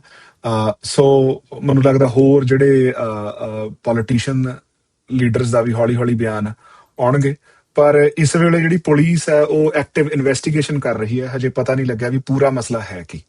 ਉਹਨਾਂ ਨੇ ਇਹ ਨਹੀਂ ਕਿਹਾ ਵੀ ਕੋਈ ਹੇਟ ਕ੍ਰਾਈਮ ਜਾਂ ਕੁਛ ਏਦਾਂ, ਰੇਸਿਜ਼ਮ ਦਾ ਕੁਛ ਏਦਾਂ ਨਹੀਂ ਕਿਹਾ। ਪਰ ਹਾਂ ਵੀ ਕਿਉਂਕਿ ਉਹ ਧਮਕੀ ਆ, ਸੋ ਪੁਲਿਸ ਉਹਨੂੰ ਜਦੋਂ ਕੋਈ ਵੀ ਥ੍ਰੈਟ ਆ ਪੁਲਿਸ ਉਹਨੂੰ ਸੀਰੀਅਸਲੀ ਲੈਂਦੀ ਹੈ ਤੇ ਉਹਨੂੰ ਉਸੇ ਤਰੀਕੇ ਨਾਲ ਇਸ ਮਸਲੇ ਨੂੰ ਇਨਵੈਸਟੀਗੇਟ ਕੀਤਾ ਜਾ ਰਿਹਾ। ਸੋ ਇਹਦੀ ਜਿਹੜੀ ਉਸ ਮਸਲੇ ਦੀ ਬੈਕਗਰਾਊਂਡ ਡਿਟੇਲ ਆ। ਬਾਕੀ ਫਿਰ ਆਪਾਂ ਜਿਹੜੀ ਹੁਣ ਹੋਰ ਗੱਲਬਾਤ ਕਰ ਸਕਦੇ ਵੀ ਇਹ ਕਿਵੇਂ ਚੱਲ ਰਿਹਾ, ਕੀ ਹੋ ਰਿਹਾ। ਬਿਲਕੁਲ। ਆਪਾਂ ਨਾ ਪਿਛਲੀ ਵਾਰੀ ਵੀ ਜਿਹੜੀ ਗੱਲ ਕਰ ਰਹੇ ਸੀ ਵੀ ਇਮੀਗ੍ਰੈਂਟਾਂ ਦੇ ਪ੍ਰਤੀ ਜਿਹੜਾ ਨਜ਼ਰੀਆ ਆ ਕੈਨੇਡਾ ਦੇ ਵਿੱਚ ਉਹ ਬਦਲ ਰਿਹਾ ਆ। ਕਾਫੀ ਚੀਜ਼ਾਂ ਜਿਹੜੀਆਂ ਉਹ ਦੇਖਣ ਨੂੰ ਮਿਲ ਰਹੀਆਂ। ਇਹ ਓਵਰਆਲ ਹੀ ਆਪਾਂ ਦੇਖਿਆ ਜਾਵੇ ਤਾਂ ਦੁਨੀਆ ਭਰ ਦੇ ਵਿੱਚ ਇਹ ਵਰਤਾਰਾ ਕਾਫੀ ਤੇਜ਼ ਹੋ ਚੁੱਕਾ ਆ ਵੀ ਇਮੀਗ੍ਰੈਂਟਸ ਨੂੰ ਬੁਰਾ ਭਲਾ ਬੋਲਣਾ, ਉਹਨਾਂ ਨੂੰ ਵਾਪਸ ਜਾਣ ਦੇ ਲਈ ਕਹਿਣਾ, ਉਹਨਾਂ ਨੂੰ ਉਕਸਾਉਣਾ ਵੀ ਅੱਗੋਂ ਕੋਈ ਰਿਐਕਸ਼ਨ ਜਿਹੜਾ ਉਹਨਾਂ ਦਾ ਇਸ ਤਰੀਕੇ ਦੇ ਨਾਲ ਜਿਹੜਾ ਉਹ ਲਿਆ ਜਾਵੇ। ਤੁਹਾਡੀ ਉੱਥੇ ਗੱਲ, ਮੈਂ ਵੀ ਇੱਕ ਵਾਰੀ ਗਿਆ ਹਾਂ ਉੱਥੇ ਕੈਲਗਰੀ ਦੇ ਗੁਰਦੁਆਰਾ ਸਾਹਿਬ, ਮੈਂ ਵੀ ਦਰਸ਼ਨ ਜਿਹੜੇ ਉਹ ਕੀਤੇ ਆ। ਬੜਾ ਵਧੀਆ ਸੰਗਤ ਆਲ ਦਾ ਟਾਈਮ, ਜਦੋਂ ਤੁਸੀਂ ਦੱਸਿਆ ਵੀ ਉੱਥੇ ਹੁੰਦੀ ਆ, ਅਤੇ ਜਿੱਦਾਂ ਤੁਸੀਂ ਦੱਸਿਆ ਵੀ ਉਹਨਾਂ ਦੇ ਜਿਹੜੇ ਕਾਰਜ ਆ ਹਮੇਸ਼ਾ ਹੀ ਇੱਦਾਂ ਦੇ ਰਹੇ ਆ ਵੀ ਸ਼ਹਿਰ ਦੀ ਭਲਾਈ ਦੇ ਲਈ ਅਤੇ ਆਪਣੀ ਨੇਬਰਹੁੱਡ ਕਮਿਊਨਿਟੀ ਦੀ ਭਲਾਈ ਦੇ ਲਈ ਜਿਹੜੇ ਉਹ ਉੱਥੇ ਚੱਲਦੇ ਜਿਹੜੇ ਉਹ ਰਹਿੰਦੇ ਆ। ਅਰਵਿੰਦਰ ਸਿੰਘ ਜੀ, ਤੁਹਾਨੂੰ ਮੈਂ ਇੱਥੇ ਸੱਦਾ ਦਿੰਦਾ ਵੀ ਤੁਸੀਂ ਇਸ ਚੀਜ਼ ਦੇ ਉੱਤੇ ਥੋੜ੍ਹਾ ਇਸ ਐਂਗਲ ਤੋਂ ਜੇ ਆਪਾਂ ਗੱਲ ਕਰੀਏ, ਕਾਰਨ ਕੀ ਜਿਹੜੇ ਇੱਥੇ ਇਸ ਟਾਈਮ ਬਣ ਰਹੇ ਆ। ਆਪਾਂ ਕਈ ਵਾਰੀ ਗੱਲ ਕੀਤੀ ਆ ਵੀ ਜਿਹੜਾ ਇੱਕ ਡਿਸੈਂਟ ਨੂੰ ਪ੍ਰੋਪੋਗੇਟ ਕਰਾਉਣਾ, ਜੋ ਅੱਜ ਕੱਲ੍ਹ ਸੋਸ਼ਲ ਮੀਡੀਆ ਦਾ ਜਿਹੜਾ ਉਹ ਰੋਲ ਆ, ਤੁਹਾਨੂੰ ਇਹ ਲੱਗਦਾ ਹੈ ਵੀ ਇਹ ਸਾਰੀਆਂ ਚੀਜ਼ਾਂ ਨੂੰ ਫਿਊਲ ਕਰਨ ਦੇ ਵਿੱਚ ਇਹ ਸਾਰੀਆਂ ਚੀਜ਼ਾਂ, ਮਤਲਬ ਇਹ ਸਾਰੀਆਂ ਚੀਜ਼ਾਂ ਇੱਥੇ ਤੱਕ ਪਹੁੰਚੀ ਕਾਲ ਇਸ ਤਰੀਕੇ ਨਾਲ ਹੀ ਵੀ ਇਹ ਕਾਫੀ ਫਿਊਲ ਹੋ ਜਾਂਦੀ ਹੈ ਇਹਦੇ ਨਾਲ? ਜੀ, ਸੋ ਇਹਨੂੰ ਜੇ ਵੇਖਣਾ ਹੋਵੇ ਤਾਂ ਮੈਨੂੰ ਲੱਗਦਾ ਕਿ ਸਭ ਤੋਂ ਪਹਿਲੀ ਚੀਜ਼ ਜਿਹੜੀ ਹੈਗੀ ਹੈ ਇਹਨੂੰ ਥੋੜਾ 10,000 ਸਕੁਅਰ ਫੀਟ ਤੋਂ ਵੇਖਣ ਦੀ ਵੀ ਲੋੜ ਹੈ ਕਿ ਬੇਸਿਕਲੀ ਕਿਹੜੀਆਂ ਫੋਰਸਿਸ ਨੇ ਜਿਹੜੀਆਂ ਇਸ ਟਾਈਮ ਇੱਥੇ ਚੱਲ ਰਹੀਆਂ ਨੇ। ਓਵਰਆਲ ਹੀ ਵਰਲਡ ਦੇ ਵਿੱਚ ਜੇ ਤੁਸੀਂ ਵੇਖੋ ਤੇ ਇੱਕ ਹਿਸਾਬ ਦੇ ਨਾਲ ਜਿਹੜੀਆਂ ਰੇਸ਼ੀਅਲ, ਜਿਹਨੂੰ ਤੁਸੀਂ ਕਹਿ ਸਕਦੇ ਆ ਕਿ ਡਾਇਵਰਜਨਸ ਨੇ, ਉਹ ਆਲਮੋਸਟ ਹਰ ਇੱਕ ਪਾਸੇ ਵੱਧ ਰਹੀਆਂ ਨੇ। ਉਹਨਾਂ ਨੂੰ ਵਧਾਵਾ ਵੀ ਦਿੱਤਾ ਜਾ ਰਿਹਾ, ਜਿਹਦੇ ਵਿੱਚ ਟੈਕਨੋਫਿਊਡਲਿਜ਼ਮ ਵੀ ਜਿਹੜੀ ਆ ਉਹ ਐਕਟ ਕਰ ਰਹੀ। ਉਹਦੇ ਬਾਰੇ ਅਸੀਂ ਮਗਰੋਂ ਗੱਲ ਕਰਾਂਗੇ। ਪਰ ਨਾਲ ਦੀ ਨਾਲ ਇਹ ਵੀ ਹੈ ਕਿ ਜਿਹੜੀ ਇੱਥੇ ਹੋਰ ਕੰਟਰੀਜ਼ ਦੀ ਦਖਲ ਅੰਦਾਜ਼ੀ ਜਿਹੜੀ ਆ ਕੈਨੇਡਾ ਦੇ ਵਿੱਚ, ਉਹਦੇ ਪਿੱਛੇ ਵੀ ਕਈ ਪ੍ਰਮਾਣ ਜਿਹੜੇ ਆ ਬਾਹਰ ਨਿਕਲ ਕੇ ਆਏ ਨੇ। ਜਿਹੜੀ ਗੱਲ ਹੁਣ ਅਸੀਂ ਵੇਖਿਆ ਕਿ ਜਿਵੇਂ ਇੱਥੇ ਦੇ ਕਈ ਕੇਸਿਸ ਇਦਾਂ ਦੇ ਨਿਕਲੇ ਜਿਹਦੇ ਵਿੱਚ ਜਿਹੜੀਆਂ ਥ੍ਰੈਟ ਸੀਗੀਆਂ, ਜਿਹੜੀਆਂ ਲੋਕਲ ਬਿਜ਼ਨਸਮੈਨ ਨੂੰ ਦਿੱਤੀਆਂ ਜਾ ਰਹੀਆਂ ਸੀ, ਕਈ ਵਾਰੀ ਉਹ ਥ੍ਰੈਟ ਦੇ ਜਿਹੜੀਆਂ ਪ੍ਰੋਕਸੀਜ਼ ਹੁੰਦੀਆਂ ਸੀਗੀਆਂ, ਉਹ ਪ੍ਰੋਕਸੀਜ਼ ਜ਼ਰੂਰੀ ਨਹੀਂ ਹੈਗਾ ਕਿ ਉਹ ਪ੍ਰੋਕਸੀਜ਼ ਉਹ ਉਸੇ ਹੀ ਭਾਸ਼ਾ ਦੇ ਵਿੱਚ ਦਿੱਤੀਆਂ ਜਾਣੀਆਂ ਸੀ। ਉਹ ਪ੍ਰੋਕਸੀਜ਼ ਵੀ ਕਈ ਵਾਰੀ ਜਿਹੜੇ ਸੀਗੇ ਉਹ ਡਿਫਰੈਂਟ ਰੇਸ ਦੇ ਡਿਫਰੈਂਟ ਲੈਂਗੁਏਜਸ ਦੇ ਬੰਦੇ ਸੀਗੇ, ਜਿਨ੍ਹਾਂ ਦੇ ਥਾਣੀ ਥ੍ਰੈਟਸ ਜਿਹੜੀਆਂ ਸੀਗੀਆਂ ਉਹ ਡਿਲੀਵਰ ਹੋ ਰਹੀਆਂ ਸੀਗੀਆਂ। ਸੋ ਮੇਰੇ ਕਹਿਣ ਦਾ ਮਤਲਬ ਆ ਕਿ ਸਿਰਫ ਲੈਂਗੁਏਜ ਤੋਂ ਇੱਕ ਪਰਸੈਪਸ਼ਨ ਬਣਾਉਣੀ, ਇੱਕ ਉਹ ਕੰਸੈਂਟ ਤੇ ਡਿਸੈਂਟ ਬਿਲਡਿੰਗ ਜਿਹਦੀ ਅਸੀਂ ਗੱਲ ਕੀਤੀ ਸੀਗੀ, ਉਹ ਵੀ ਉਹਦੇ ਬਾਰੇ ਸਾਨੂੰ ਅਵੇਅਰ ਹੋਣ ਦੀ ਲੋੜ ਹੈਗੀ ਆ। ਪਰ ਨਾਲ ਸਾਨੂੰ ਇਸ ਗੱਲ ਦੀ ਵੀ ਅਵੇਅਰਨੈਸ ਚਾਹੀਦੀ ਹੈ ਕਿ ਓਵਰਆਲ ਹੀ ਜਿਹੜੀਆਂ ਜਦੋਂ ਵੀ ਇਕੋਨਮੀਜ਼ ਸਲੋ ਡਾਊਨ ਹੁੰਦੀਆਂ ਨੇ, ਇਕੋਨਮੀਜ਼ ਦੇ ਵਿੱਚ ਸਭ ਤੋਂ ਈਜ਼ੀ ਪੋਲੀਟੀਸ਼ੀਅਨਸ ਦੇ ਲਈ ਜਿਹੜੀ ਡੌਗ ਵਿਸਲਿੰਗ ਆ, ਜਿਹਨੂੰ ਅਸੀਂ ਕਹਿੰਦੇ ਆ ਕਿ ਜਿਹਦੇ ਵਿੱਚ ਕਿਸੇ ਧਿਰ ਨੂੰ ਕਸੂਰਵਾਰ ਬਣਾ ਦੇਣਾ, ਉਹ ਸਭ ਤੋਂ ਟਾਰਗੇਟ ਬਣਾਉਣਾ, ਉਹ ਅਸੀਂ ਜੇ ਹਿਸਟਰੀ 'ਚ ਵੀ ਵੇਖੀਏ ਤਾਂ ਸਭ ਤੋਂ ਈਜ਼ੀ ਜਿਹੜੀਆਂ ਮਾਈਨੋਰਿਟੀ ਕਮਿਊਨਿਟੀਜ਼ ਨੇ ਉਹਨਾਂ ਨੂੰ ਟਾਰਗੇਟ ਬਣਾਉਣਾ ਈਜ਼ੀ ਹੁੰਦਾ, ਕਿਉਂਕਿ ਉਹਨਾਂ ਕੋਲੇ ਨਾ ਤਾਂ ਇੰਨੇ ਜ਼ਿਆਦਾ ਰਾਈਟਸ ਹੁੰਦੇ ਨੇ, ਨਾ ਇੰਨੀ ਜ਼ਿਆਦਾ ਸਟਰੈਂਥ ਹੁੰਦੀ ਆ। ਉਹਦੇ ਵਿੱਚ ਜੇ ਅਸੀਂ 1912 ਦੇ ਆਸ-ਪਾਸ ਦੇ ਵਿੱਚ ਵੇਖੀਏ ਜਾਂ 1900 ਦੇ ਸ਼ੁਰੂ ਦੇ ਵਿੱਚ ਕੈਨੇਡਾ ਦੇ ਵਿੱਚ ਵੇਖੀਏ, ਜਦੋਂ ਇੱਥੇ ਬੈਲਿੰਗਮ ਦੇ ਵਿੱਚ ਰਾਈਟਸ ਹੋਏ ਤੇ ਖਾਸੀਆਂ ਜ਼ਿਆਦਾ ਇੱਥੇ ਦੀਆਂ ਜਿਹੜੀਆਂ ਸੌ ਮਿਲ ਸੀਗੀਆਂ, ਉਹਨਾਂ ਦੇ ਵਿੱਚ ਪੰਜਾਬੀ ਜਿਹੜੇ ਸੀਗੇ ਉਹ ਡਿਪਲੋਏ ਹੋਏ। ਤਾਂ ਉਸ ਤੋਂ ਬਾਅਦ ਇੱਥੇ ਦੀਆਂ ਵੀ ਜਿਹੜੀਆਂ ਕਮਿਊਨਿਟੀਜ਼ ਸੀਗੀਆਂ, ਜਿਵੇਂ ਵਿਕਟੋਰੀਆ ਦੇ ਮੇਅਰ ਨੇ ਇਹ ਗੱਲ ਕਹੀ ਸੀਗੀ ਕਿ ਨਹੀਂ ਜੀ ਇਹ ਕੰਪੈਟੇਬਲ ਲੋਕ ਨਹੀਂ ਹੈਗੇ, ਇਹੋ ਜਿਹੀਆਂ ਚੀਜ਼ਾਂ ਜਿਹੜੀਆਂ ਸੀਗੀਆਂ ਉਹਦੇ ਬਾਰੇ ਮਤਲਬ ਪੋਲੀਟੀਸ਼ੀਅਨਸ ਨੂੰ ਇੱਕ ਹਿਸਾਬ ਨਾਲ ਲਾਇਸੈਂਸ ਮਿਲਦਾ ਕਿ they will start to dog whistle ਇਦਾਂ ਦੇ ਗਰੁੱਪਸ ਨੂੰ। ਸੋ ਇੱਕ ਚੀਜ਼ ਦਾ ਉਹ ਚੇਤਾ ਰੱਖਣ ਦੀ ਲੋੜ ਆ, ਜਿਹੜੀ ਟਰਾਂਸਨੈਸ਼ਨਲ ਰਿਪਰੈਸ਼ਨ ਆ ਉਹ ਵੀ ਇੱਕ ਐਂਗਲ ਆ, ਠੀਕ ਆ, ਕਿਉਂਕਿ ਉਹਨਾਂ ਦਾ ਵੀ ਇੱਕ ਤਰੀਕਾ ਇਹ ਹੁੰਦਾ ਕਿ ਜਿਹੜੀ ਦੂਸਰੀ ਜਗ੍ਹਾ ਉੱਥੇ ਕੀਓਸ ਹੁੰਦਾ ਰਵੇ, ਕਿਉਂਕਿ ਕੀਓਸ ਦੇ ਨਾਲ they can build a narrative, ਹਨਾ, ਕਿ ਇੱਥੇ ਕੀ ਹੋ ਰਿਹਾ। ਜਿੱਦਾਂ ਫੋਰ ਐਗਜ਼ਾਮਪਲ ਜੇ ਇੱਥੇ ਲੋਕਲ ਕਿਸੇ ਵੀ ਕਮਿਊਨਿਟੀ, ਜੇ ਸਿੱਖ ਕਮਿਊਨਿਟੀ ਹੈ, ਜੇ ਸਿੱਖ ਕਮਿਊਨਿਟੀ ਨੂੰ ਥ੍ਰੈਟ ਕਰਨਾ ਤੇ ਉਹਦੇ ਵਿੱਚ ਇੱਕ ਤਰੀਕਾ ਤੇ ਹੈਗਾ ਡਾਇਰੈਕਟ ਥ੍ਰੈਟ ਆ, ਦੂਜਾ ਹੈਗਾ ਪ੍ਰੋਕਸੀ ਥ੍ਰੈਟਸ, ਜਿਹਦੇ ਵਿੱਚ ਸਿੱਖ ਕਮਿਊਨਿਟੀ ਨੂੰ ਲੱਗੇ ਕਿ ਉਹਨੂੰ ਜਿਹੜੀਆਂ ਲੋਕਲ ਕਮਿਊਨਿਟੀਜ਼ ਨੇ ਉਹਨਾਂ ਤੋਂ ਵੀ ਥ੍ਰੈਟਸ ਆ ਰਹੀਆਂ ਨੇ। ਸੋ ਜੇ ਹੁਣ ਸਾਰੀ ਗੱਲ ਦਾ ਜੇ ਕੱਢਣਾ ਹੋਵੇ ਤਾਂ ਇਹਦੇ ਵਿੱਚ ਸਿੱਖਾਂ ਨੂੰ ਕੀ ਕਰਨਾ ਚਾਹੀਦਾ? ਮੈਨੂੰ ਲੱਗਦਾ ਜਿਹੜਾ ਕੈਲਗਰੀ ਦੇ ਗੁਰਦੁਆਰਾ ਸਾਹਿਬਾਨ ਕਰ ਰਹੇ ਨੇ, ਉਹ ਸਭ ਤੋਂ ਵੱਡਾ ਸਟੈਪ ਤਾਂ ਉਹ ਹੈਗਾ ਹੀ ਹੈਗਾ, ਵਿਚ ਇਜ਼ ਗੁੱਡ ਕਿ ਜਿਹੜੀ ਲੋਕਲ ਐਡਮਿਨਿਸਟ੍ਰੇਸ਼ਨ ਆ ਉਹਨਾਂ ਨੂੰ ਐਨਗੇਜ ਕੀਤਾ ਜਾ ਰਿਹਾ, ਪੁਲਿਸ ਨੂੰ ਇਨਫੋਰਮ ਕੀਤਾ ਜਾ ਰਿਹਾ, ਉਹਨਾਂ ਦੀ ਹੈਲਪ ਲਈ ਜਾ ਰਹੀ ਆ, ਤੇ ਜਿਹੜੀ ਲੋਕਲ ਲੀਡਰਸ ਨੇ ਉਹ ਕਮਿਊਨਿਟੀ ਦੇ ਹੱਕ ਦੇ ਵਿੱਚ ਆ ਕੇ ਬੋਲ ਰਹੇ ਨੇ। ਸੋ ਇਹ ਚੀਜ਼ ਇੰਪੋਰਟੈਂਟ ਆ। ਪਰ ਦੂਸਰੀ ਚੀਜ਼ ਇਹ ਆ, ਮੈਨੂੰ ਲੱਗਦਾ ਕਿ ਕੋਈ ਵੀ ਕਮਿਊਨਿਟੀ ਆ, ਥ੍ਰੈਟਸ ਜਦੋਂ ਕੇਓਸ ਵੱਧਦੇ ਨੇ ਤੇ ਥ੍ਰੈਟਸ ਨੂੰ ਉਹ ਡੀਲ ਕਰਨ ਦੀ ਉਹਨਾਂ ਦੀ ਆਪਣੀ ਐਮਪਾਵਰਮੈਂਟ ਕਿੱਦਾਂ ਆ, ਉਹ ਬੜੀ ਡਿਪੈਂਡ ਕਰੂਗੀ ਕਿ ਉਹ ਕਿਵੇਂ। ਜਿੱਦਾਂ ਫੋਰ ਐਗਜ਼ਾਮਪਲ ਜਦੋਂ LA ਦੇ ਰਾਈਟਸ ਹੋਏ ਤੇ ਕੋਰੀਅਨ ਕਮਿਊਨਿਟੀ ਨੇ ਉਹਨਾਂ ਡੈਫੀਨੇਟਲੀ ਬਾਕੀਆਂ ਨੂੰ ਐਨਗੇਜ ਕੀਤਾ, but when it came to shove ਤੇ ਉਹਨਾਂ ਦੇ ਕੋਲੇ ਆਪਦੇ ਬਿਜ਼ਨਸ ਨੂੰ ਡਿਫੈਂਡ ਕਰਨ ਦੀ ਕੈਪੇਬਿਲਿਟੀ ਉਹਨਾਂ ਨੇ ਐਗਜ਼ਿਬਿਟ ਕੀਤੀ, ਜਿਹਦੇ ਨਾਲ ਸਾਰੀਆਂ ਚੀਜ਼ਾਂ ਨੂੰ ਮੋੜਾ ਪਿਆ। ਸੋ ਇਹ ਸਾਰੀਆਂ ਚੀਜ਼ਾਂ ਜਿਹੜੀਆਂ ਨੇ, ਇਹਨਾਂ ਦੇ ਬਾਰੇ ਮੈਨੂੰ ਲੱਗਦਾ ਫਿਊਚਰ ਦੇ ਵਿੱਚ ਜਿੱਧਰ ਨੂੰ ਅਸੀਂ ਜਾ ਰਹੇ ਹਾਂ, ਮੈਨੂੰ ਲੱਗਦਾ ਇਹ ਚੀਜ਼ਾਂ ਦਾ ਘਾਟਾ ਨਹੀਂ ਹੋਣਾ, ਇਹ ਚੀਜ਼ਾਂ ਵਧਣੀਆਂ ਨੇ। ਕਿਉਂਕਿ ਜਿਹੜੀ ਲਾਸਟ ਪੀਸ ਜਿਹੜੀ ਮੈਂ ਕਹਿਣਾ ਚਾਹਾਂਗਾ ਕਿ ਜਿਵੇਂ ਹੁਣ ਬਹੁਤ ਸਾਰੇ ਲੋਕੀ ਇਸ ਗੱਲ ਨੂੰ ਅਵੇਅਰ ਨੇ ਕਿ AI ਇੱਕ ਬੜੀ ਤਗੜਾ ਰੋਲ ਪਲੇ ਕਰੇਗੀ। ਫੋਰ ਐਗਜ਼ਾਮਪਲ 11 ਲੈਬਸ ਦੇ ਵਿੱਚ ਤੁਸੀਂ ਯੂਜ਼ ਕਰਕੇ ਤੁਸੀਂ ਕੋਈ ਵੀ ਵੌਇਸ ਬਣਾ ਸਕਦੇ ਆ, ਕਿਸੇ ਦੀ ਵੀ ਵੌਇਸ ਸਿਮੂਲੇਟ ਕਰ ਸਕਦੇ ਆ। ਸੋ ਇਹ ਮੈਨੂੰ ਲੱਗਦਾ ਵੀ ਇਹਨਾਂ ਚੀਜ਼ਾਂ ਤੋਂ ਪਰਸੈਪਸ਼ਨ ਨਹੀਂ ਬਣਾਉਣੀ ਚਾਹੀਦੀ ਕਿ ਜਿਹੜੀ ਆਵਾਜ਼ ਜਿਹੜੀ ਸੀਗੀ ਉਹ ਕਿਵੇਂ ਦੀ ਸੀਗੀ, ਕਿਉਂਕਿ ਆਈ ਥਿੰਕ ਉਹ ਤਾਂ ਹੁਣ AI ਦੇ ਨਾਲ ਬਹੁਤ ਛੇਤੀ ਸਿਮੂਲੇਟ ਹੋ ਸਕਦੀ, ਜਾਂ ਕਿਸੇ ਦੀ ਵੀ ਆਵਾਜ਼ ਬਣਾਈ ਜਾ ਸਕਦੀ, ਜਿਹੜੇ ਮਰਜ਼ੀ ਐਕਸੈਂਟ ਦੇ ਵਿੱਚ ਬਣਾਈ ਜਾ ਸਕਦੀ, ਕਿਵੇਂ ਆ ਉਹ ਚੀਜ਼ ਚੇਂਜ ਕੀਤੀ ਜਾ ਸਕਦੀ। ਪਰ ਕਿਉਂਕਿ ਇਹ ਲਾਈਵ ਇੰਟਰੈਕਸ਼ਨ ਸੀ, ਰੀਅਲ ਇੰਟਰੈਕਸ਼ਨ ਸੀ, ਸੋ ਇਹ ਆਪਾਂ ਸੋਚਦੇ ਹਾਂ ਵੀ ਦੂਜੇ ਪਾਸੇ ਸ਼ਾਇਦ ਇਨਸਾਨ ਹੀ ਕੋਈ ਹੋਊਗਾ ਜਿਹੜਾ ਇਸ ਤਰੀਕੇ ਦੇ ਨਾਲ, ਜਾਂ ਆਈ ਨੋ ਵੀ AI ਹੁਣ ਕਾਫੀ ਐਡਵਾਂਸਡ ਆ, ਵੀ ਉਸ ਹਿਸਾਬ ਦੇ ਨਾਲ ਵੀ ਆਪਣੇ ਆਪ ਨੂੰ ਐਡਜਸਟ ਜਿਹੜਾ ਉਹ ਕਰ ਸਕਦੀ ਆ। ਅੱਛਾ, ਇੱਥੇ ਫਿਰ ਹੁਣ ਜਿਹੜਾ ਸਿੱਖਾਂ ਦੇ ਵਿੱਚ ਤਿਆਰ ਬਰ ਤਿਆਰ ਦਾ ਕਨਸੈਪਟ ਆ, ਉਹ ਕਿੱਥੇ ਲੈ ਕੇ ਜਾਣਾ ਚਾਹੀਦਾ ਆ ਦੋਨਾਂ ਐਂਗਲਾਂ ਤੋਂ? ਇੱਕ ਜਿੱਦਾਂ ਤੁਸੀਂ ਕੋਰੀਅਨਸ ਦੀ ਗੱਲ ਕੀਤੀ ਆ, LA ਰਾਈਟਸ ਦੀ, ਉਹ ਉਸ ਐਂਗਲ ਤੋਂ, ਤੇ ਦੂਜਾ ਜਿਹੜਾ ਆ ਇਹਨਾਂ ਨੂੰ ਪੋਲੀਟੀਕਲੀ ਤੇ ਕਮਿਊਨਿਟੀ ਬੇਸ ਦੇ ਉੱਤੇ ਹੈਂਡਲ ਕਰਨ ਦੇ। ਹਾਂਜੀ, ਉਹਦੇ ਵਿੱਚ ਵੇਖੋ ਦੋ ਗੱਲਾਂ ਨੇ। ਆਪਾਂ ਪਹਿਲਾਂ ਵੀ ਇਸ ਬਾਰੇ ਗੱਲ ਕਰ ਰਹੇ ਸੀ। ਪਹਿਲੀ ਗੱਲ ਤੇ ਇਹ ਆ ਕਿ ਜਿਹੜੀ ਵੀ ਕਮਿਊਨਿਟੀ ਜਿਹੜੀ ਆਪ ਦੇ ਇੰਸਟੀਟਿਊਸ਼ਨਸ ਤੇ ਆਪ ਦੇ ਨੌਲੇਜ ਬੇਸ ਸਿਸਟਮ ਖੜੇ ਨਹੀਂ ਕਰ ਪਾਉਂਦੀ, ਉਹ ਜਦੋਂ ਟਾਈਮਸ ਆ ਟਫ ਤੇ ਫਿਰ ਉਹ ਸਪੋਰਟ ਭਾਲਦੇ ਆ। ਠੀਕ ਹੈ ਜੀ। ਜੇ ਅਸੀਂ ਹੁਣ ਇਹ ਕਹੀਏ ਕਿ ਸਿੱਖਾਂ ਦੀਆਂ ਆਪਸ ਚ ਪ੍ਰੋਬਲਮਸ ਆ ਕੀ ਰਹੀਆਂ ਨੇ, ਉਹਦੇ ਬਾਰੇ ਸੰਜੀਦਗੀ ਦੇ ਨਾਲ ਕਿੰਨੇ ਕੁ ਅਦਾਰੇ ਨੇ ਜਿਹੜੇ ਐਕਚੁਅਲੀ ਗੱਲ ਕਰ ਰਹੇ ਨੇ। ਪੋਲਿਟਿਕਸ ਨੂੰ ਤਾਂ ਛੱਡੋ, ਮੈਨੂੰ ਲੱਗਦਾ ਹੈ ਕਿ ਕਿੰਨੇ ਕੁ ਅਦਾਰੇ ਇਦਾਂ ਦੇ ਨੇ ਕਿ ਜਿਹੜੇ ਲੋਕਾਂ ਦੇ ਵਿੱਚ ਪਹਿਲੀ ਗੱਲ ਇਹ ਕਨਵਰਸੇਸ਼ਨ ਕਰ ਰਹੇ ਨੇ, ਫਿਰ ਉਹ ਕਨਵਰਸੇਸ਼ਨਸ ਐਜ਼ ਗਰੁੱਪਸ ਚੈਨਲਾਈਜ਼ ਹੋ ਕੇ ਤੇ ਤੁਹਾਡੇ ਪੋਲੀਟੀਕਲ ਉਹਨਾਂ ਤੱਕ ਪਹੁੰਚ ਰਹੀ ਹੈ। ਜਿਹੜੇ ਜਿੱਦਾਂ US ਦੇ ਵਿੱਚ ਮੈਂ ਤੁਹਾਨੂੰ ਇੱਕ ਛੋਟੀ ਜਿਹੀ ਐਗਜ਼ਾਮਪਲ ਦਵਾਂਗਾ ਕਿ ਜੇ ਉਹ ਪ੍ਰੋਪਰ ਤਰੀਕੇ ਨਾਲ ਚੈਨਲਾਈਜ਼ ਹੋਈ ਹੋਵੇ ਤਾਂ ਉਹਦਾ ਇੰਪੈਕਟ ਕਿੱਡਾ ਤਗੜਾ ਹੁੰਦਾ ਜੀ। ਸਿੱਖ ਕੋਲੀਸ਼ਨ ਤੁਹਾਡੇ ਇੱਥੇ ਇੱਕ ਪੋਲੀਟੀਕਲ ਐਡਵੋਕੇਸੀ ਦੀ ਆਰਮ ਜਿਹੜੀ ਬਣੀ ਸੀਗੀ ਹਨਾ 9/11 ਤੋਂ ਬਾਅਦ। ਸੋ ਉਹਨਾਂ ਨੇ ਜਦੋਂ 9/11 ਤੋਂ ਬਾਅਦ ਪੱਗਾਂ ਦੀ ਸਰਚ ਜਿਹੜੀ ਸੀਗੀ, ਇਹਦੇ ਦੁਆਲੇ ਬਹੁਤ ਜ਼ਿਆਦਾ ਮਤਲਬ ਹੈ ਤੇ ਬਾਇਸ ਸੀਗਾ, ਤੇ ਬਾਇਸ ਨੂੰ ਕਿਉਂਕਿ ਇਹ ਕਹਿਣਾ ਕਿ ਪੱਗਾਂ ਦੇ ਵਿੱਚ ਹੀ ਕੋਈ ਐਕਸਪਲੋਸਿਵ ਲੁਕੇ ਹੋ ਸਕਦੇ ਆ, ਇਦਾਂ ਦੀ ਗੱਲ ਕਰਨੀ, ਕਿਉਂਕਿ ਇਹਦੇ ਕਾਊਂਟਰ ਆਰਗੂਮੈਂਟ ਤੇ ਇਹ ਸੀਗਾ, ਉਹ ਕਹਿੰਦੇ ਸੀਗੇ ਥਿਕ ਲੇਅਰਸ ਆਫ ਕਲੋਥਸ ਆ।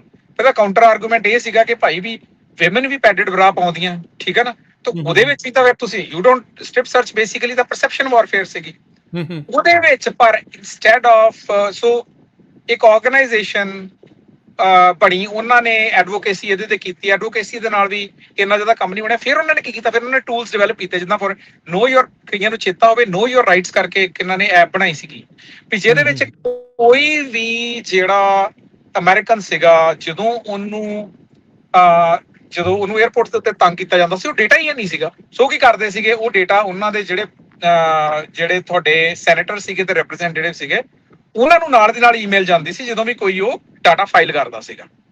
ਉਹ ਡੇਟਾ ਹੀ ਇੰਨਾ ਕੁ ਜ਼ਿਆਦਾ ਇਕੱਠਾ ਹੋਇਆ ਕਿ ਉਸ ਚੀਜ਼ ਨੇ ਇੰਪੈਕਟ ਹੀ ਇੰਨਾ ਕੁ ਕ੍ਰੀਏਟ ਕੀਤਾ ਕਿ ਪੋਲੀਟੀਕਲ ਚੇਂਜ ਜਿਹੜੀ ਸੀਗੀ ਹੋਈ। ਠੀਕ ਹੈ। ਸੋ ਐਡਵੋਕੇਸੀ ਲੈਵਲ ਤੇ ਤਾਂ ਮੈਂ ਉਹ ਕਹਾਂਗਾ। ਜਿਹੜੀ ਤਿਆਰ ਬਰ ਤਿਆਰ ਲੈਵਲ ਦੇ ਉੱਤੇ ਗੱਲ ਦੇਖੋ, ਉਹਦੇ ਬਾਰੇ ਤਾਂ ਸਾਨੂੰ ਕਿਸੇ ਨੂੰ ਨਾ ਪੁੱਛਣ ਦੀ ਲੋੜ ਹੈ, ਕਿਉਂਕਿ ਆਪਣੇ ਜਦੋਂ ਅਰਦਾਸ ਵੀ ਕਰਦੇ ਹਾਂ ਤਾਂ ਅਰਦਾਸ ਦੇ ਵਿੱਚ ਪਹਿਲੀ ਗੱਲ ਇਹ ਹੁੰਦੀ ਹੈ, ਪ੍ਰਥਮ ਭਗਉਤੀ ਸਿਮਰ ਕੈ ਗੁਰੂ ਨਾਨਕ ਲਿਟਿਆ ਹੈ। ਸੋ ਪ੍ਰਥਮ ਜਿਹੜੀ ਆ ਹਨਾ ਉਹ ਤਾਂ ਤਲਵਾਰ ਦੀ ਵਰਸ਼ਿਪ ਉਹ ਇਸ ਕਰਕੇ ਨਹੀਂ ਹੈ ਕਿ ਤਲਵਾਰ ਪ੍ਰਾਇਮਰੀ ਆ, ਕਿਉਂਕਿ ਉਹ ਸੰਤ ਦੇ ਹੱਥ ਵਿੱਚ ਨਹੀਂ ਹੋਵੇ ਤੇ ਉਹ ਮੈਨੂੰ ਲੱਗਦਾ ਵੀ ਉਹ ਕਰੂਰਤਾ ਦਾ ਸਿੰਪਲ ਵੀ ਹੈ। ਕਿਰਪਾਨ ਤੇ ਤਲਵਾਰ ਦੇ ਵਿੱਚ ਇਹੀ ਆਪਾਂ ਫਰਕ ਆ। ਇਹਦੇ ਉਦਾਹਰਨਾਂ ਬਹੁਤ ਨੇ ਦੁਨੀਆ ਤੇ ਇਦਾਂ, ਉਹਦੀਆਂ ਉਦਾਹਰਨਾਂ ਬਹੁਤ ਨੇ ਹਨਾ। ਸੋ ਪਰ ਮੈਨੂੰ ਲੱਗਦਾ ਕਿ ਉਸ ਚੀਜ਼ ਦੇ ਬਾਰੇ ਅਮਰੀਕਾ ਦੇ ਵਿੱਚ ਤਾਂ ਖਾਸ ਕਰਕੇ ਕੈਨੇਡਾ ਦੇ ਨਾਲੋਂ ਵੀ ਤਿਆਰ ਪਰ ਤੁਹਾਡੇ ਕੋਲ ਤਾਂ ਰਾਈਟਸ ਬਹੁਤ ਜ਼ਿਆਦਾ ਨੇ ਇਸ ਚੀਜ਼ ਦੇ ਦੁਆਲੇ। ਸੋ ਮੈਨੂੰ ਲੱਗਦਾ ਕਿ ਜਦੋਂ ਕਿਓਟਿਕ ਸਮਾਂ ਆਉਣਾ ਹੈ ਉਹਦੇ ਵਿੱਚ ਤੁਹਾਡੇ ਕੋਲ ਸਾਰੇ ਫਰੰਟਸ ਦੇ ਉੱਤੇ ਪਾਵਰ ਚਾਹੀਦੀ ਹੈ। ਤੁਹਾਡੇ ਕੋਲ ਇਕਨੋਮਿਕ ਪਾਵਰ ਵੀ ਚਾਹੀਦੀ ਹੈ, ਤੁਹਾਡੇ ਕੋਲ ਪੋਲੀਟੀਕਲ ਐਡਵੋਕੇਸੀ ਪਾਵਰ ਵੀ ਚਾਹੀਦੀ ਹੈ, ਤੁਹਾਡੇ ਕੋਲ ਨੌਲੇਜ ਬਿਲਡਿੰਗ ਜਿਹੜੀ ਆ ਵੀ ਉਹਦੇ ਵਿੱਚ ਅਸੀਂ ਇਹ ਵੀ ਗੱਲ ਕਰਦੇ ਹੁੰਦੇ ਹਾਂ ਕਿ ਭਾਈ ਵੀ ਆਪ ਜਿਹੜੇ ਖਾਸ ਕਰਕੇ ਜਿਹੜੇ ਨਾਰਥ ਅਮਰੀਕਾ ਦੇ ਜਿਹੜੇ ਸਿੱਖ ਨੇ ਉਹਨਾਂ ਨੂੰ ਇਸ ਚੀਜ਼ ਦੇ ਬਾਰੇ ਅਵੇਅਰ ਹੋਣ। ਜੇ ਤੁਸੀਂ ਆਨਲਾਈਨ ਬਣੀਆਂ ਹੋਈਆਂ ਐਂਟੀਟੀਜ਼ ਜਿਨ੍ਹਾਂ ਦੀ ਕੋਈ ਆਪਣਾ ਗਰਾਊਂਡ ਦੇ ਉੱਤੇ ਨਾ ਉਹਨਾਂ ਦਾ ਵਜੂਦ ਆ, ਨਾ ਉਹਨਾਂ ਦੀ ਪ੍ਰੈਕਟਿਸ ਆ, ਨਾ ਉਹਨਾਂ ਦੇ ਕਮਿਊਨਿਟੀ ਦੇ ਵਿੱਚ ਲੈਂਗੁਏਜ ਆ, ਜੇ ਤੁਸੀਂ ਉਹਨਾਂ ਨੂੰ ਫੋਲੋ ਕਰਕੇ ਤੇ ਉਹਨਾਂ ਦੇ ਬਾਰੇ ਉਹਨਾਂ ਨੂੰ ਤੁਸੀਂ ਸੋਚ ਰਹੇ ਹੋ ਤੁਹਾਡੀ ਐਕਟਿਵਿਜ਼ਮ ਆ, ਤਾਂ ਮੈਨੂੰ ਲੱਗਦਾ ਵੀ ਇਹ ਭੁਲੇਖਾ।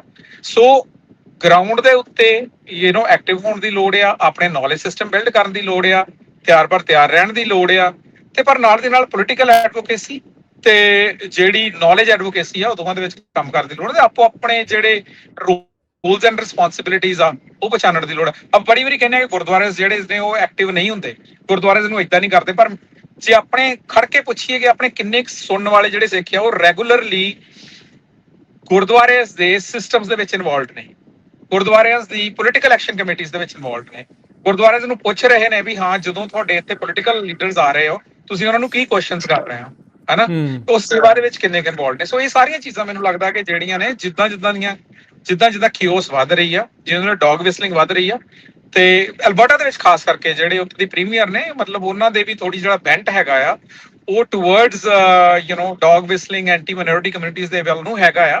ਸੋ ਇਹੋ ਜਿਹੇ ਪੋਪੂਲਿਸਟ ਲੀਡਰ ਤੁਹਾਨੂੰ ਗਾਂ ਹੋਰ ਲੱਭਣੇ ਆ। ਸੋ ਆਪਣੀਆਂ ਰਿਸਪੌਂਸਿਬਿਲਿਟੀਜ਼ ਪਛਾਣਨ ਦੀ ਲੋੜ ਹੈ। ਇੱਥੇ ਨਾ ਮੈਂ ਰਾਜਕਰਨ ਦੋ ਗੱਲਾਂ ਹੋਰ ਜਿਹੜੀਆਂ ਪੁਆਇੰਟ ਕਰਨੀਆਂ ਚਾਹੁੰਦਾ। ਸੋ ਇੱਕ ਤਾਂ ਜਿਹੜੀ ਆਪਾਂ ਜੀ ਨੇ ਕਹੀ ਵੀ ਅਲਬਰਟਾ ਦੇ ਜਿਹੜੀ ਪ੍ਰੀਮੀਅਰ ਹੈ ਨਾ ਸਮਿਥ, ਉਹ ਬਹੁਤ ਇਸ ਚੀਜ਼ ਨੂੰ ਹਵਾ ਦੇ ਰਹੇ ਆ, ਠੀਕ ਹੈ ਨਾ। ਰੈਫਰੈਂਡਮ ਹੋ ਗਿਆ ਜਾਂ ਬੇਸਿਕਲੀ ਨਾ ਜਿਹੜੀਆਂ ਈਵਨ ਨਫ਼ਰਤੀ ਟਿੱਪਣੀਆਂ ਨੇ ਜਾਂ ਜਿਨ੍ਹਾਂ ਗੱਲਾਂ ਦੇ ਵਿੱਚ ਸ਼ਰੇਆਮ ਨਫ਼ਰਤ ਝਲਕਦੀ ਹੈ ਉਹਨਾਂ ਨੂੰ ਇਹ ਕਹਿ ਦੇਣਾ ਵੀ ਯਾਰ ਇਹ ਕਿਉਂਕਿ ਲੋਕੀ ਤੰਗ ਹੈ ਤਾਂ ਕਰਕੇ ਉਹ ਜੋ ਮਹਿਸੂਸ ਕਰ ਰਹੇ ਆ ਉਹਨਾਂ ਨੂੰ ਉਹ ਗੱਲ ਕਹਿਣ ਦਾ ਹੱਕ ਹੈ, ਚਾਹੇ ਉਹ ਗੱਲ ਜਿਹੜੀ ਉਹ ਗੱਲ ਕਹਿ ਰਹੇ ਆ ਉਹ ਕਿੰਨੀ ਵੀ ਕੌੜੀ ਹੋਵੇ ਜਾਂ ਉਹਦਾ ਕਿੰਨਾ ਵੀ ਮਾੜਾ ਅਸਰ ਹੋਵੇ। ਮਤਲਬ ਗੱਲ ਕੀ ਹੈ ਵੀ ਉਹਨੂੰ ਇੱਕ ਲੀਗਲ ਫਰੇਮਵਰਕ ਜਿਹਦੇ ਵਿੱਚ ਪਾ ਕੇ ਦਿਖਾ ਕੇ ਵੀ ਯਾਰ ਕਿਉਂਕਿ ਲੋਕੀ ਤੰਗ ਆ ਉਹਨਾਂ ਨੂੰ ਫਰਸਟ੍ਰੇਸ਼ਨ ਵੈਂਟ ਕਰਨ ਦਾ ਕੋਈ ਨਾ ਕੋਈ ਸਾਨੂੰ ਪਲੇਟਫਾਰਮ ਦੇਣਾ ਪੈਣਾ ਹਨਾ, ਤੇ ਕਿਉਂਕਿ ਉਹ ਫਰਸਟ੍ਰੇਟਡ ਆ ਉਹ ਆਪਣੀ ਫਰਸਟ੍ਰੇਸ਼ਨ ਕੱਢ ਰਹੇ ਆ, ਮੈਂ ਉਹਨਾਂ ਨੂੰ ਰੋਕ। ਸੋ ਇਹਦੇ ਨਾਲ ਗੱਲ ਕੀ ਹੈ ਵੀ ਜਿਹੜੇ ਏਦਾਂ ਦੇ ਬੰਦੇ ਹੈਗੇ ਆ ਉਹਨਾਂ ਨੂੰ ਹੱਲਾਸ਼ੇਰੀ ਮਿਲਦੀ ਆ।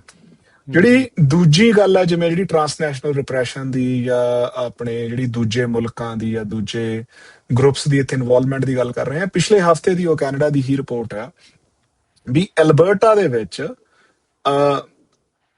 ਅਮਰੀਕਾ ਤੇ ਰਸ਼ੀਆ ਦੋਨੇ ਹੀ ਇਨਵੋਲਵਡ ਨੇ ਕੈਨੇਡਾ ਦੇ ਉੱਤੇ ਪ੍ਰੈਸ਼ਰ ਪਾਉਣ ਲਈ, ਠੀਕ ਹੈ ਨਾ। ਵੀ ਹੁਣ ਮੈਨੂੰ ਪਤਾ ਨਹੀਂ ਗਾ ਵੀ ਉਹ ਨੈਗੋਸ਼ੀਏਸ਼ਨ ਕਿਸ ਲੈਵਲ ਤੇ ਚੱਲਦੀ ਹੋਊਗੀ। ਜਿਹੜੀ ਅਮਰੀਕਾ ਦੀ ਤਾਂ ਸਿੱਧੀ ਹੈ ਵੀ ਜਿਹੜੀਆਂ ਆਪਣੀਆਂ ਟ੍ਰੇਡ ਟਾਕਸ ਚੱਲ ਰਹੀਆਂ ਨੇ, ਆਪਾਂ ਜਿਹੜਾ ਡੋਨਲਡ ਟਰੰਪ ਹੋਣੀ ਜਿਹੜੀਆਂ ਪਾਈਪਲਾਈਨਸ ਦੀ ਗੱਲ ਹੈ ਜਾਂ ਈਵਨ ਜਿਹੜੇ ਅਲਬਰਟਾ ਦੇ ਆਪਣੇ ਸੈਪਰੇਟਿਸਟ ਗਰੁੱਪਸ ਹੈਗੇ ਆ ਹਨਾ, ਉਹ ਅਮਰੀਕਾ ਦੇ ਨਾਲ ਰਲ ਕੇ ਜਿਹੜੀ ਰੈਫਰੈਂਡਮ ਦੀ ਗੱਲ ਚਲਾਉਂਦੇ ਆ ਜਾਂ ਬੇਸਿਕਲੀ ਮਾਈਨੋਰਿਟੀਜ਼ ਨੂੰ ਟਾਰਗੇਟ ਕਰਕੇ ਇਹ ਗੱਲ ਕਹਿੰਦੇ ਆ ਵੀ ਨਹੀਂ ਵੀ ਸਾਨੂੰ ਤਾਂ ਅੱਡਾ ਹੀ ਕਰ ਦਿਓ ਵੀ ਕੈਨੇਡਾ ਤਾਂ ਸਾਨੂੰ ਸਾਡਾ ਹੀ ਨਹੀਂ ਲੱਗਦਾ ਹਨਾ। ਉਹ ਜਿਹੜਾ ਉਹ ਨੈਰੇਟਿਵ ਹੈ ਉਹ ਕਿੱਥੋਂ ਚੱਲ ਰਿਹਾ ਹਨਾ, ਉਹਦੇ ਵਿੱਚ ਉਹ ਕਹਿੰਦੇ ਵੀ ਉਹ ਇਕੱਲਾ ਅਮਰੀਕਾ ਨਹੀਂ ਉਸ ਚੀਜ਼ ਦੇ ਵਿੱਚ ਇਨਵੋਲਵ, ਉਹਦੇ ਵਿੱਚ ਲੁਕਵੇਂ ਤਰੀਕੇ ਨਾਲ ਰਸ਼ੀਆ ਵੀ ਇਨਵੋਲਵਡ ਹੈ। ਜਿਵੇਂ ਜਦੋਂ ਡੋਨਲਡ ਟਰੰਪ ਦੀ ਇਲੈਕਸ਼ਨ ਵੇਲੇ ਰਿਪੋਰਟਾਂ ਨਹੀਂ ਸੀ ਆਈਆਂ ਵੀ ਰਸ਼ੀਆ ਨੇ ਕਿਵੇਂ ਜਿਹੜੀ ਉਹ ਅਮਰੀਕਾ ਦੇ ਵਿੱਚ ਡਿਵਾਈਡ ਜਿਹੜੀ ਪੋਲਰਾਈਜੇਸ਼ਨ ਵਧਾਉਣ ਲਈ ਰਸ਼ੀਆ ਨੇ ਕੰਮ ਕੀਤਾ, ਤੇ ਉਹਦਾ ਤੁਸੀਂ ਦੇਖੋ ਵੀ ਉਹਦਾ ਅਸਰ ਹੈ ਅਮਰੀਕਾ ਵਿੱਚ ਰਿਹਾ। ਮਤਲਬ ਮੈਂ ਇਕੱਲੇ ਹੀ ਇੱਕ ਪੜ੍ਹ ਰਿਹਾ ਸੀਗਾ ਵੀ ਅਮਰੀਕਾ ਦਾ ਜਿਹੜਾ ਹੁਣ ਡੈਟ ਹੈ ਜਿਹੜੀ ਉਹਦੀ ਡੈਟ ਸਰਵਿਸਿੰਗ ਹੈ ਉਹੀ $1.4 ਟ੍ਰਿਲੀਅਨ ਹੈ ਸਾਲ ਦੀ ਹਨਾ, ਤੇ ਉਹ ਓਵਰਆਲ 40 ਟ੍ਰਿਲੀਅਨ ਨੂੰ ਪਾਰ ਕਰ ਗਿਆ ਹਾਂਜੀ ਹਨਾ, ਤੇ ਉਹਦਾ ਜਿਹੜਾ ਇੰਟਰਸਟ ਹੀ ਆ ਵੀ ਉਹੀ $1.4 ਟ੍ਰਿਲੀਅਨ ਹੈ। ਸੋ ਉਹ ਸਿਮਿਲਰ ਜਿਹੜੀਆਂ ਪਾਲਿਸੀਜ਼ ਆ ਮੈਨੂੰ ਲੱਗਦਾ ਜਿਹੜੀਆਂ ਉਹ ਫੋਰਸਿਸ ਆ ਵੀ ਉਹ ਆਈ ਡੋਨਟ ਨੋ ਵੀ ਉਹ ਕਿਤੇ ਉਹ ਸਿਗਨਲ ਮੈਸੇਜਿਸ ਵੀ ਦਿੰਦੇ ਹੋਣਗੇ ਵੀ ਯਾਰ ਤੁਸੀਂ ਯੂਕਰੇਨ ਦੀ ਮਦਦ ਕਰਨੀ ਬੰਦ ਕਰੋ ਜਾਂ ਇਹ ਸਾਡੀ ਰਿਟੈਲੀਏਸ਼ਨ ਆ ਜੋ ਤੁਸੀਂ ਕਰ ਰਹੇ ਆ, ਮੈਨੂੰ ਉਹਨਾਂ ਗੱਲਾਂ ਦਾ ਪਤਾ ਨਹੀਂਗਾ। ਸੋ ਜੇ ਉਹ ਦੋਨੇ ਇਨਵੋਲਡ ਹੈ ਤਾਂ ਹੋਰ ਮੁਲਕ ਵੀ ਇਨਵੋਲਵ ਹੋਣਗੇ, ਉਹਦੇ 'ਚ ਚਾਈਨਾ ਵੀ ਹੋ ਸਕਦਾ, ਉਹਦੇ 'ਚ ਇੰਡੀਆ ਵੀ ਹੋ ਸਕਦਾ, ਤੇ ਉਹਦੇ ਕੀ ਇੰਪੈਕਟ ਹੈ ਹਨਾ। ਤੇ ਇੰਡੀਆ ਦੀ ਤਾਂ ਹੁਣ RCMP ਦੀ ਆਪਾਂ ਰਿਪੋਰਟ ਆ ਜਿਹੜੀ ਆ ਹੀ ਰਹੀ ਹੈ ਵੀ ਉਹ ਆਪਣੇ ਜਿਹੜੀਆਂ ਪ੍ਰੋਕਸੀਜ਼ ਦੇ ਥਰੂ, ਜਾਂ ਜਿਹੜੀ FBI ਨੇ ਕਿੱਡੀ ਵੱਡੀ ਇੱਥੇ ਮੂਵਮੈਂਟ ਚਲਾਈ ਹੈ, ਠੀਕ ਹੈ ਨਾ। ਹਾਂਜੀ, ਆਪਰੇਸ਼ਨ ਹਾਰਡਬਾਲ ਆ, ਉਹਦੇ ਵਿੱਚ ਉਹ ਬਿਲਕੁਲ ਹੀ ਲਿੰਕ ਵੀ ਜਿਹੜੀਆਂ ਗੈਂਗਸਟਰ ਜਥੇਬੰਦੀਆਂ ਹੈਗੀਆਂ ਉਹਨਾਂ ਦੇ ਥਰੂ ਜਿਹੜਾ ਕੁਛ ਇਹ ਕੀਤਾ ਜਾ ਰਿਹਾ। ਮਤਲਬ ਸੋ ਹੁਣ ਗੱਲ ਕੀ ਹੈ ਵੀ ਕਈ ਫੈਕਟਰ ਕੰਮ ਦੇ ਤੇ ਨੇ, ਤੇ ਉਹਦਾ ਅਨਫੋਰਚੂਨੇਟ ਪਾਰਟ ਆ ਵੀ ਅਸੀਂ ਉਸ ਤਰੀਕੇ ਨਾਲ ਮਲਟੀ ਫੈਸੇਟਡ ਤਰੀਕੇ ਨਾਲ ਉਹਨੂੰ ਹੈਂਡਲ ਕਰਨ ਦੀ ਸਾਡੇ ਕੋਲ ਇਸ ਵੇਲੇ ਸਮਰੱਥਾ ਨਹੀਂ ਹੈ। ਜਿਹੜੀ ਭਾਜੀ ਨੇ ਗੱਲ ਕੀਤੀ ਵੀ ਅਸੀਂ ਸਿੰਪਲੀ, ਇਵਨ ਦੋ ਜਿਹੜੀ ਬਹੁਤ ਜ਼ਿਆਦਾ ਲੜਾਈ ਵੀ ਫੇਸਬੁੱਕ ਤੇ ਉਹ ਗਰਾਊਂਡ ਤੇ ਹੁਣ ਆਹ ਕਾਲ ਆਈ ਹੈ, ਪਰ ਅਦਰਵਾਈਜ਼ ਗਰਾਊਂਡ ਤੇ ਤੁਹਾਨੂੰ ਇਦਾਂ ਦੇ ਇੰਸੀਡੈਂਟ ਉਵੇਂ ਨਹੀਂ ਦੇਖਣ ਨੂੰ ਮਿਲਦਾ। ਮਤਲਬ ਇੱਕੋ ਜਿਹੜਾ ਨੈਰੇਟਿਵ ਆ ਉਹ ਸੋਸ਼ਲ ਮੀਡੀਆ ਤੇ ਹੀ ਬਿਲਡ ਕੀਤਾ ਜਾ ਰਿਹਾ, ਪਰ ਜਿਹੜਾ ਸੋਸ਼ਲ ਮੀਡੀਆ ਤੇ ਨੈਰੇਟਿਵ ਬਿਲਡ ਹੋ ਰਿਹਾ ਉਹਦੀਆਂ ਇੰਪਲੀਕੇਸ਼ਨਸ ਰੀਅਲ ਨੇ। ਹੁਣ ਇਹ ਨਹੀਂ ਪਤਾ ਵੀ ਜਿਹੜਾ ਇਹ ਬੰਦਾ ਹੈ ਉਹਨੇ ਸੋਸ਼ਲ ਮੀਡੀਆ ਦੇ ਨੈਰੇਟਿਵ ਤੋਂ ਦੇਖ ਦੇਖ ਕੇ ਅੱਕ ਕੇ ਉਹਨੇ ਕਿਹਾ ਹੋਵੇ ਵੀ ਯਾਰ ਚਲੋ ਮੈਂ ਫੋਨ ਕਰਦਾ ਇਹ ਹਨਾ। ਉਹ ਕਈ ਵਾਰੀ ਤਾਂ ਬੱਚੇ ਵੀ ਹੋ ਸਕਦੇ ਆ। ਹੁਣ ਉਹ ਪਤਾ ਨਹੀਂਗਾ ਵੀ ਕਿਸ ਚੀਜ਼ ਤੇ ਕਿਸ ਤਰੀਕੇ ਦਾ ਅਸਰ ਹੋ ਰਿਹਾ, ਤੇ ਇਹਨੂੰ ਹੈਂਡਲ ਵੀ ਇਕੱਠੇ ਹੋ ਕੇ ਮਲਟੀ ਪ੍ਰੋਂਗਡ ਅਪਰੋਚ ਨਾਲ ਗਰਾਊਂਡ ਤੇ ਕੰਮ ਕਰਕੇ ਹੀ ਹੋਣਾ ਹੈ। ਤੇ ਉਹ ਉਸ ਤਰੀਕੇ ਦੀਆਂ ਜਿਹੜੀਆਂ ਐਫਰਟਸ ਹੈ ਉਹ ਲਾਰਜ ਲੈਵਲ ਤੇ ਨਹੀਂ ਦਿਖ ਰਹੀਆਂ, ਆਈਸੋਲੇਟਡ ਹੈਗੀਆਂ ਨੇ, ਪਰ ਜਿਵੇਂ ਦੀਆਂ ਚਾਹੀਦੀਆਂ ਨੇ ਉਵੇਂ ਦੀਆਂ ਨਹੀਂ ਦਿਖ ਰਹੀਆਂ। ਇਹਦੇ ਵਿੱਚ ਇੱਕ ਦੋ ਗੱਲਾਂ ਮੈਂ ਐਡ ਕਰਨਾ, ਜਿੱਦਾਂ ਆਪਣੇ ਅਰਵਿੰਦਰ ਸਿੰਘ ਭਾਜੀ ਹੁਣਾਂ ਨੇ ਕਿਹਾ ਵੀ ਐਕਟਿਵਿਜ਼ਮ ਦੀ ਲੋਕਾਂ ਨੂੰ ਫੀਲ ਆ ਜਾਂਦੀ ਆ ਇਸ ਤਰੀਕੇ ਦੇ ਨਾਲ ਉੱਥੇ ਕਮੈਂਟ ਕਰਕੇ, ਲਾਈਕ ਕਰਕੇ ਵੀ ਇੱਦਾਂ ਦੀਆਂ ਚੀਜ਼ਾਂ ਕਰਕੇ। ਸੇਮ ਵੇ ਜਿੱਦਾਂ ਸਤਲੁਜ ਮੂਵੀ ਦੇਖ ਕੇ ਲੋਕਾਂ ਨੂੰ ਲੱਗ ਰਿਹਾ ਸੀਗਾ ਵੀ ਉਹਨਾਂ ਨੇ ਮੂਵੀ ਦੇਖ ਕੇ ਐਕਟਿਵਿਜ਼ਮ ਕਰ ਲਿਆ, ਵੀ ਅਸੀਂ ਖਾਲੜਾ ਜੀ ਦੀ ਮੂਵੀ ਦੇਖ ਲਈ ਤਾਂ ਅਸੀਂ ਵੀ ਉੱਦਾਂ ਹੀ ਕੰਮ ਕਰਤਾ। ਕੇਓਸ ਦੀ ਗੱਲ ਗੁਰਜਸਪਾਲ ਸਿੰਘ ਤੁਸੀਂ ਕੀਤੀ ਵੀ ਇਹ ਤਾਂ 100% ਟਰੂ ਆ ਵੀ ਲੋਕ ਕੇਓਸ ਦੇ ਵਿੱਚ ਰਹਿਣ, ਉਹ ਕਮਿਊਨਿਟੀਆਂ ਆਪਸ ਦੇ ਵਿੱਚ ਫਸੀਆਂ ਰਹਿਣ, ਉਹ ਖਿੰਡੀਆਂ ਰਹਿਣ। ਸਾਨੂੰ ਉਹਨਾਂ ਦੇ ਉੱਤੇ ਕੰਟਰੋਲ ਕਰਨਾ ਬਹੁਤ ਹੀ ਜ਼ਿਆਦਾ ਆਸਾਨ ਆ, ਸੌਖਾ ਆ। ਬਥੇਰੀਆਂ ਚੀਜ਼ਾਂ ਆਪਾਂ ਜਿਹੜੀਆਂ ਉਹ ਦੇਖੀਆਂ, ਚਾਹੇ ਉਹ ਕਲੋਨੀਅਲਿਜ਼ਮ ਦੇ ਵਿੱਚ divide and rule the policy ਨੂੰ ਤੁਸੀਂ ਜਿਹੜਾ ਉਹ ਚੱਕ ਕੇ ਦੇਖ ਲਓ, ਚਾਹੇ ਅੱਜ ਸਿੱਖਾਂ ਦੇ ਵਿੱਚ ਬਣੇ ਵੱਖ-ਵੱਖ ਧੜੇ ਆ, ਸਿੱਖ ਹੀ ਸਿੱਖ ਸਿਧਾਂਤ ਦੇ ਵੈਰੀ ਜਿਹੜੇ ਆ ਉਹ ਪੇਸ਼ ਜਿਹੜੇ ਉਹ ਹੋ ਰਹੇ ਆ।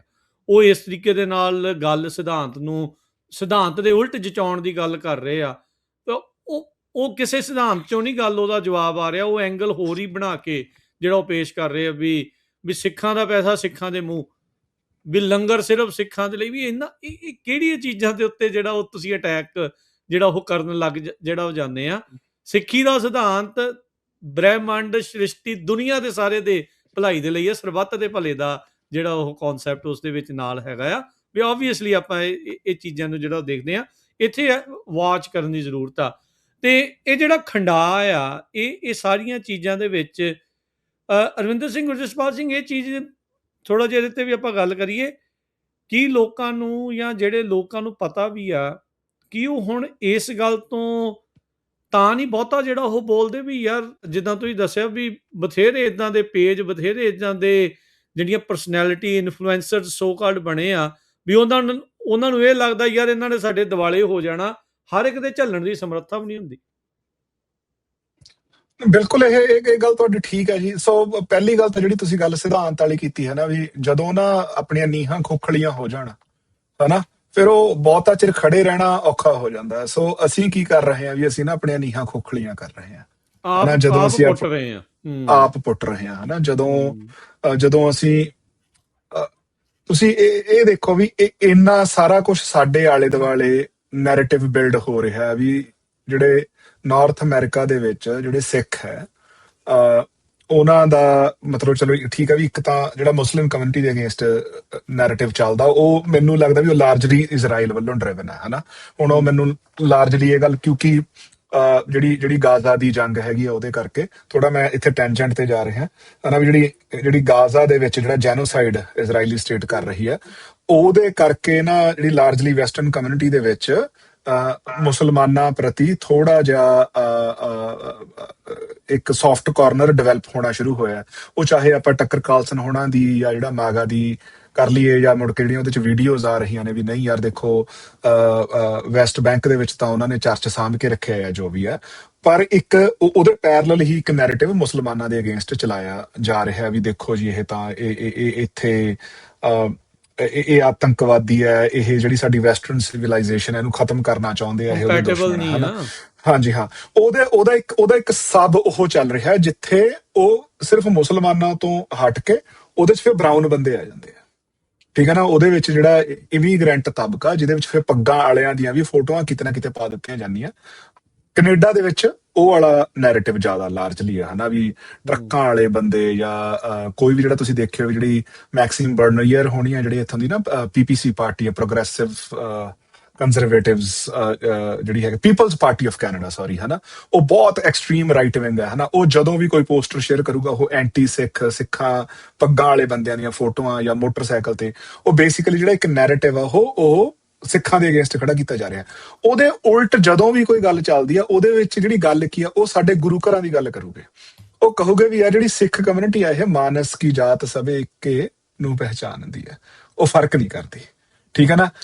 ਮਤਲਬ ਮੈਂ ਇਹਨਾਂ ਚੀਜ਼ਾਂ ਨੂੰ ਬੜੇ ਕਲੋਜ਼ਲੀ ਮੋਨੀਟਰ ਕਰਦਾ। ਉਹਦੇ ਵਿੱਚ ਉਹ ਕਹੂਗੇ ਵੀ ਯਾਰ ਤੁਸੀਂ ਦੇਖੋ ਕਿਤੇ ਵੀ ਕੋਈ ਆਪਦਾ ਆਉਂਦੀ ਆ ਸਿੱਖ ਉੱਥੇ ਲੰਗਰ ਲੈ ਕੇ ਪਹੁੰਚਦੇ ਆ। ਇਹ ਗੱਲ ਸਿੱਖ ਨਹੀਂ ਕਹਿ ਰਹੇ, ਇਹ ਨਾਨ ਸਿੱਖ ਬੰਦੇ ਕਹਿ ਰਹੇ ਆ ਯਾਰ ਇਹਨਾਂ ਦੇ ਗੁਰੂ ਘਰ ਹਮੇਸ਼ਾ ਫ੍ਰੀ ਕਿਚਨਸ ਰਨ ਕਰ ਰਹੇ ਆ, ਗੁਰੂ ਘਰਾਂ ਦੇ ਵਿੱਚ ਕੋਈ ਵੀ ਆ ਸਕਦਾ ਹਨਾ। ਇਹ ਸਿੱਖ ਤੇ ਨਾਨ ਸਿੱਖ ਦੇ ਵਿੱਚ ਫਰਕ ਨਹੀਂ ਕਰਦੇ। ਉਹ ਜਿਹੜਾ ਸਾਡਾ ਸਿਧਾਂਤ ਹੈ ਉਹਦੇ ਕਰਕੇ ਜਿਹੜਾ ਇੱਕ ਨਾਨ ਸਿੱਖ ਹੈ ਉਹ ਇਸ ਗੱਲ ਨੂੰ ਸਮਝਦਾ, ਉਹ ਸਾਡੇ ਨਾਲ ਖੜ ਰਿਹਾ। ਹੁਣ ਤੁਸੀਂ ਦੇਖੋ ਵੀ ਜੇ ਅਸੀਂ ਸਾਡੇ ਵਿੱਚ ਹੀ ਜਿਹੜੇ ਉਹ ਫਾਊਂਡੇਸ਼ਨ ਨੂੰ ਖੋਰਾ ਲਾਉਣ ਵਾਲੇ ਬੰਦੇ ਜਿਹੜੇ ਖਾਲਸਾ ਏਡ ਨੂੰ ਕੁਐਸਚਨ ਕਰਦੇ ਆ, ਜਿਹੜੇ ਲੰਗਰ ਦੀ ਸੰਸਥਾ ਨੂੰ ਕੁਐਸਚਨ ਕਰਦੇ, ਜਿਹੜੇ ਕਹਿੰਦੇ ਵੀ ਇਹ ਬਾਲਟੀਆਂ ਚੱਕ ਕੇ ਤੁਰ ਪੈਂਦੇ ਆ, ਉਹਨਾਂ ਨੂੰ ਕੁਐਸਚਨ ਕਰਦੇ, ਜੇ ਅਸੀਂ ਉਹ ਚੀਜ਼ ਮਾਈਨਸ ਕਰਦੀ ਹੈ ਫਿਰ ਅਸੀਂ ਸਟੈਂਡ ਕਿੱਥੇ ਕਰਦੇ ਆ? ਤੁਹਾਡੇ ਕੋਲ ਕੋਈ ਸੌਫਟ ਪਾਵਰ ਬਚੀ ਨਹੀਂ, ਕੁਛ ਵੀ ਨਹੀਂ ਬਚਿਆ ਹੈਨਾ।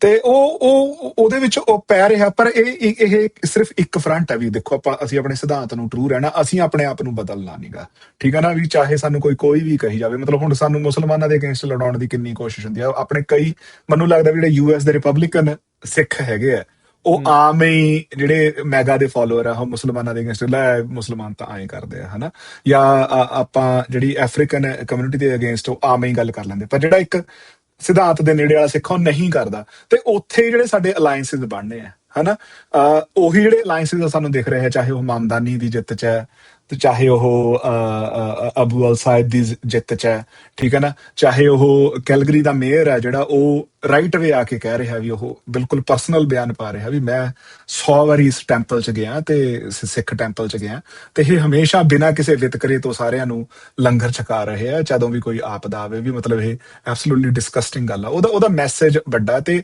ਉਹਨਾਂ ਚੀਜ਼ਾਂ ਨੂੰ ਸਟਿਕ ਕਰਨਾ ਪੈਣਾ ਨਾਲ ਜਿਹੜੀਆਂ ਆਪਾਂ ਗੱਲਾਂ ਕੀਤੀਆਂ ਵੀ ਆਪ ਤਕੜੇ ਹੋ ਕੇ, ਠੀਕ ਹੈ ਨਾ, ਜਿਹੜੀ ਗ੍ਰਾਸ ਰੂਟ ਲੈਵਲ ਤੇ ਗੱਲ ਕਰਨੀ ਪੈਣੀ ਆ। ਭਾਜੀ ਨੇ ਨੌਲੇਜ ਜਨਰੇਸ਼ਨ ਦੀ ਗੱਲ ਕੀਤੀ ਆ, ਚਾਹੇ ਯੂਨੀਵਰਸਿਟੀਜ਼ ਦੇ ਵਿੱਚ ਚਾਹੇ ਉਹ ਕੰਟੈਂਟ ਅਸੀਂ ਬਹੁਤ ਜਨਰੇਟ ਕਰ ਰਹੇ ਹਾਂ, ਪਰ ਉਹ ਬੇਸਿਕਲੀ ਜਿਹੜਾ ਜੌਨੀ ਲੀਵਰ 1990 ਚ ਫਿਲਮਾਂ ਦੇ ਵਿੱਚ ਜਨਰੇਟ ਕਰਦਾ ਹੁੰਦਾ ਸੀਗਾ ਉਹ ਹੁਣ ਅਸੀਂ ਆਪ ਜਨਰੇਟ ਕਰਨਾ ਸ਼ੁਰੂ ਕਰਤਾ। ਉਹਦਾ ਸੈਂਸੀਬਲ ਗੱਲ ਉਨੀ ਨਹੀਂ ਅਸੀਂ ਕਰ ਰਹੇ ਹਨਾ।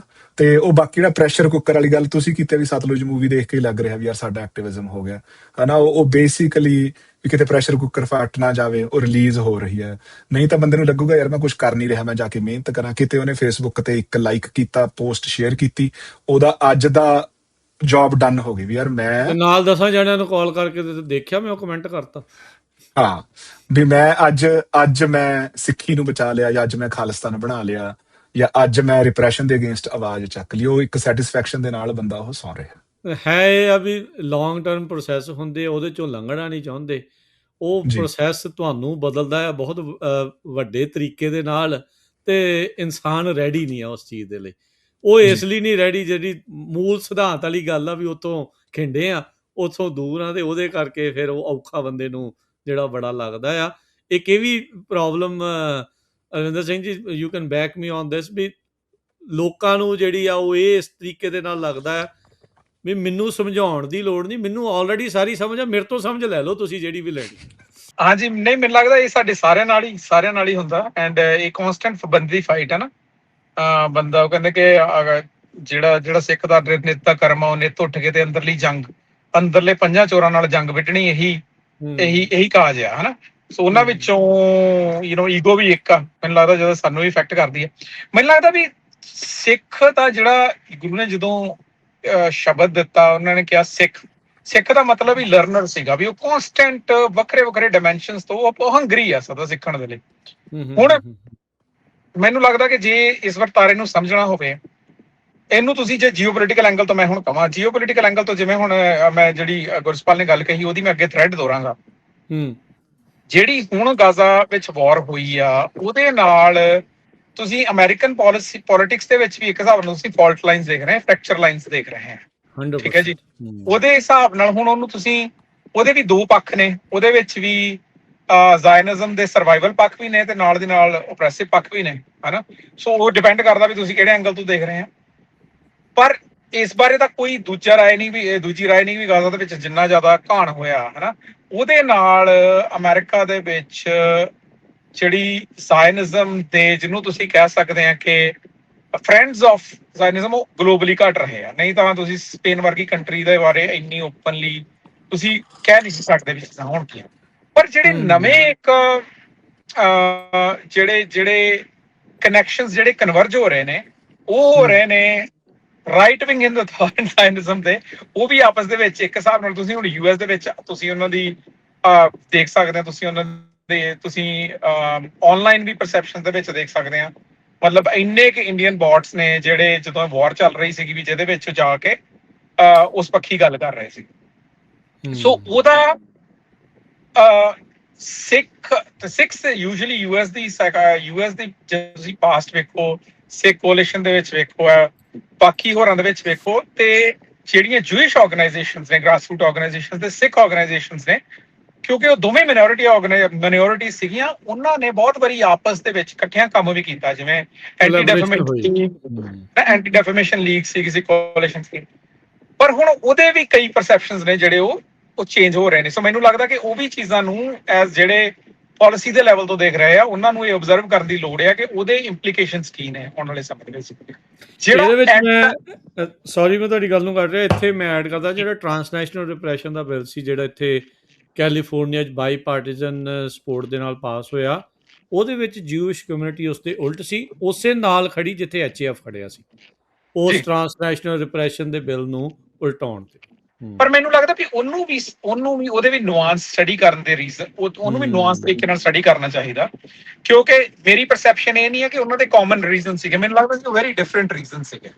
ਜਿਹੜੀਆਂ ਇਜ਼ਰਾਈਲ ਲੀਨਿੰਗ ਪੋਲੀਟੀਕਲ ਐਕਸ਼ਨ ਕਮੇਟੀਜ਼ ਨੇ ਜਾਂ ਆਰਗੇਨਾਈਜੇਸ਼ਨ ਨੇ, ਜਿਨ੍ਹਾਂ ਚੋਂ ਇਹਨਾਂ ਚੋਂ ਇੱਕ ਆ, ਓਬਵੀਅਸਲੀ ਜਿਹੜਾ ਇਦਾਂ ਦਾ ਬਿੱਲ ਸੀਗਾ ਜਿਹਨੇ ਬਹੁਤ ਕ੍ਰਿਟੀਕਲ ਅੱਖ ਤੋਂ ਵੇਖਣਾ ਸੀਗਾ, ਤਾਂ ਉਹਦੇ ਵਿੱਚ ਫਿਰ ਫੈਰਾ ਨੇ ਬਹੁਤ ਸਾਰੀਆਂ ਇਦਾਂ ਦੀਆਂ ਆਰਗੇਨਾਈਜੇਸ਼ਨਸ ਨੂੰ ਸਵੀਪ ਤਰੀਕੇ ਨਾਲ ਕਵਰ ਕਰਨਾ ਸੀ। ਸੋ ਮੈਨੂੰ ਲੱਗਦਾ ਵੀ ਉਹਨਾਂ ਦੇ ਰੀਜ਼ਨਸ ਸ਼ਾਇਦ ਜਿਹੜੇ ਸੀਗੇ। ਪਰ ਅਗੇਨ ਮੈਂ ਜਿਹੜੀ ਗੱਲ ਦੇ ਉੱਤੇ ਆਉਣ ਦੀ ਕੋਸ਼ਿਸ਼ ਕਰ ਰਿਹਾ, ਉਹ ਇਹ ਕਰ ਰਿਹਾ, ਕਿਸੇ ਵੀ ਕਮਿਊਨਿਟੀ ਦੇ ਪਰਮਾਨੈਂਟ ਨਾ ਤਾਂ ਫਰੈਂਡਸ ਹੁੰਦੇ ਨੇ, ਨਾ ਫੋਜ਼ ਹੁੰਦੇ ਨੇ, ਠੀਕ ਹੈ ਜੀ। ਇਹ ਬਹੁਤ ਸਾਰੇ ਹੁੰਦੇ ਨੇ ਹਰ ਇੱਕ ਦੇ।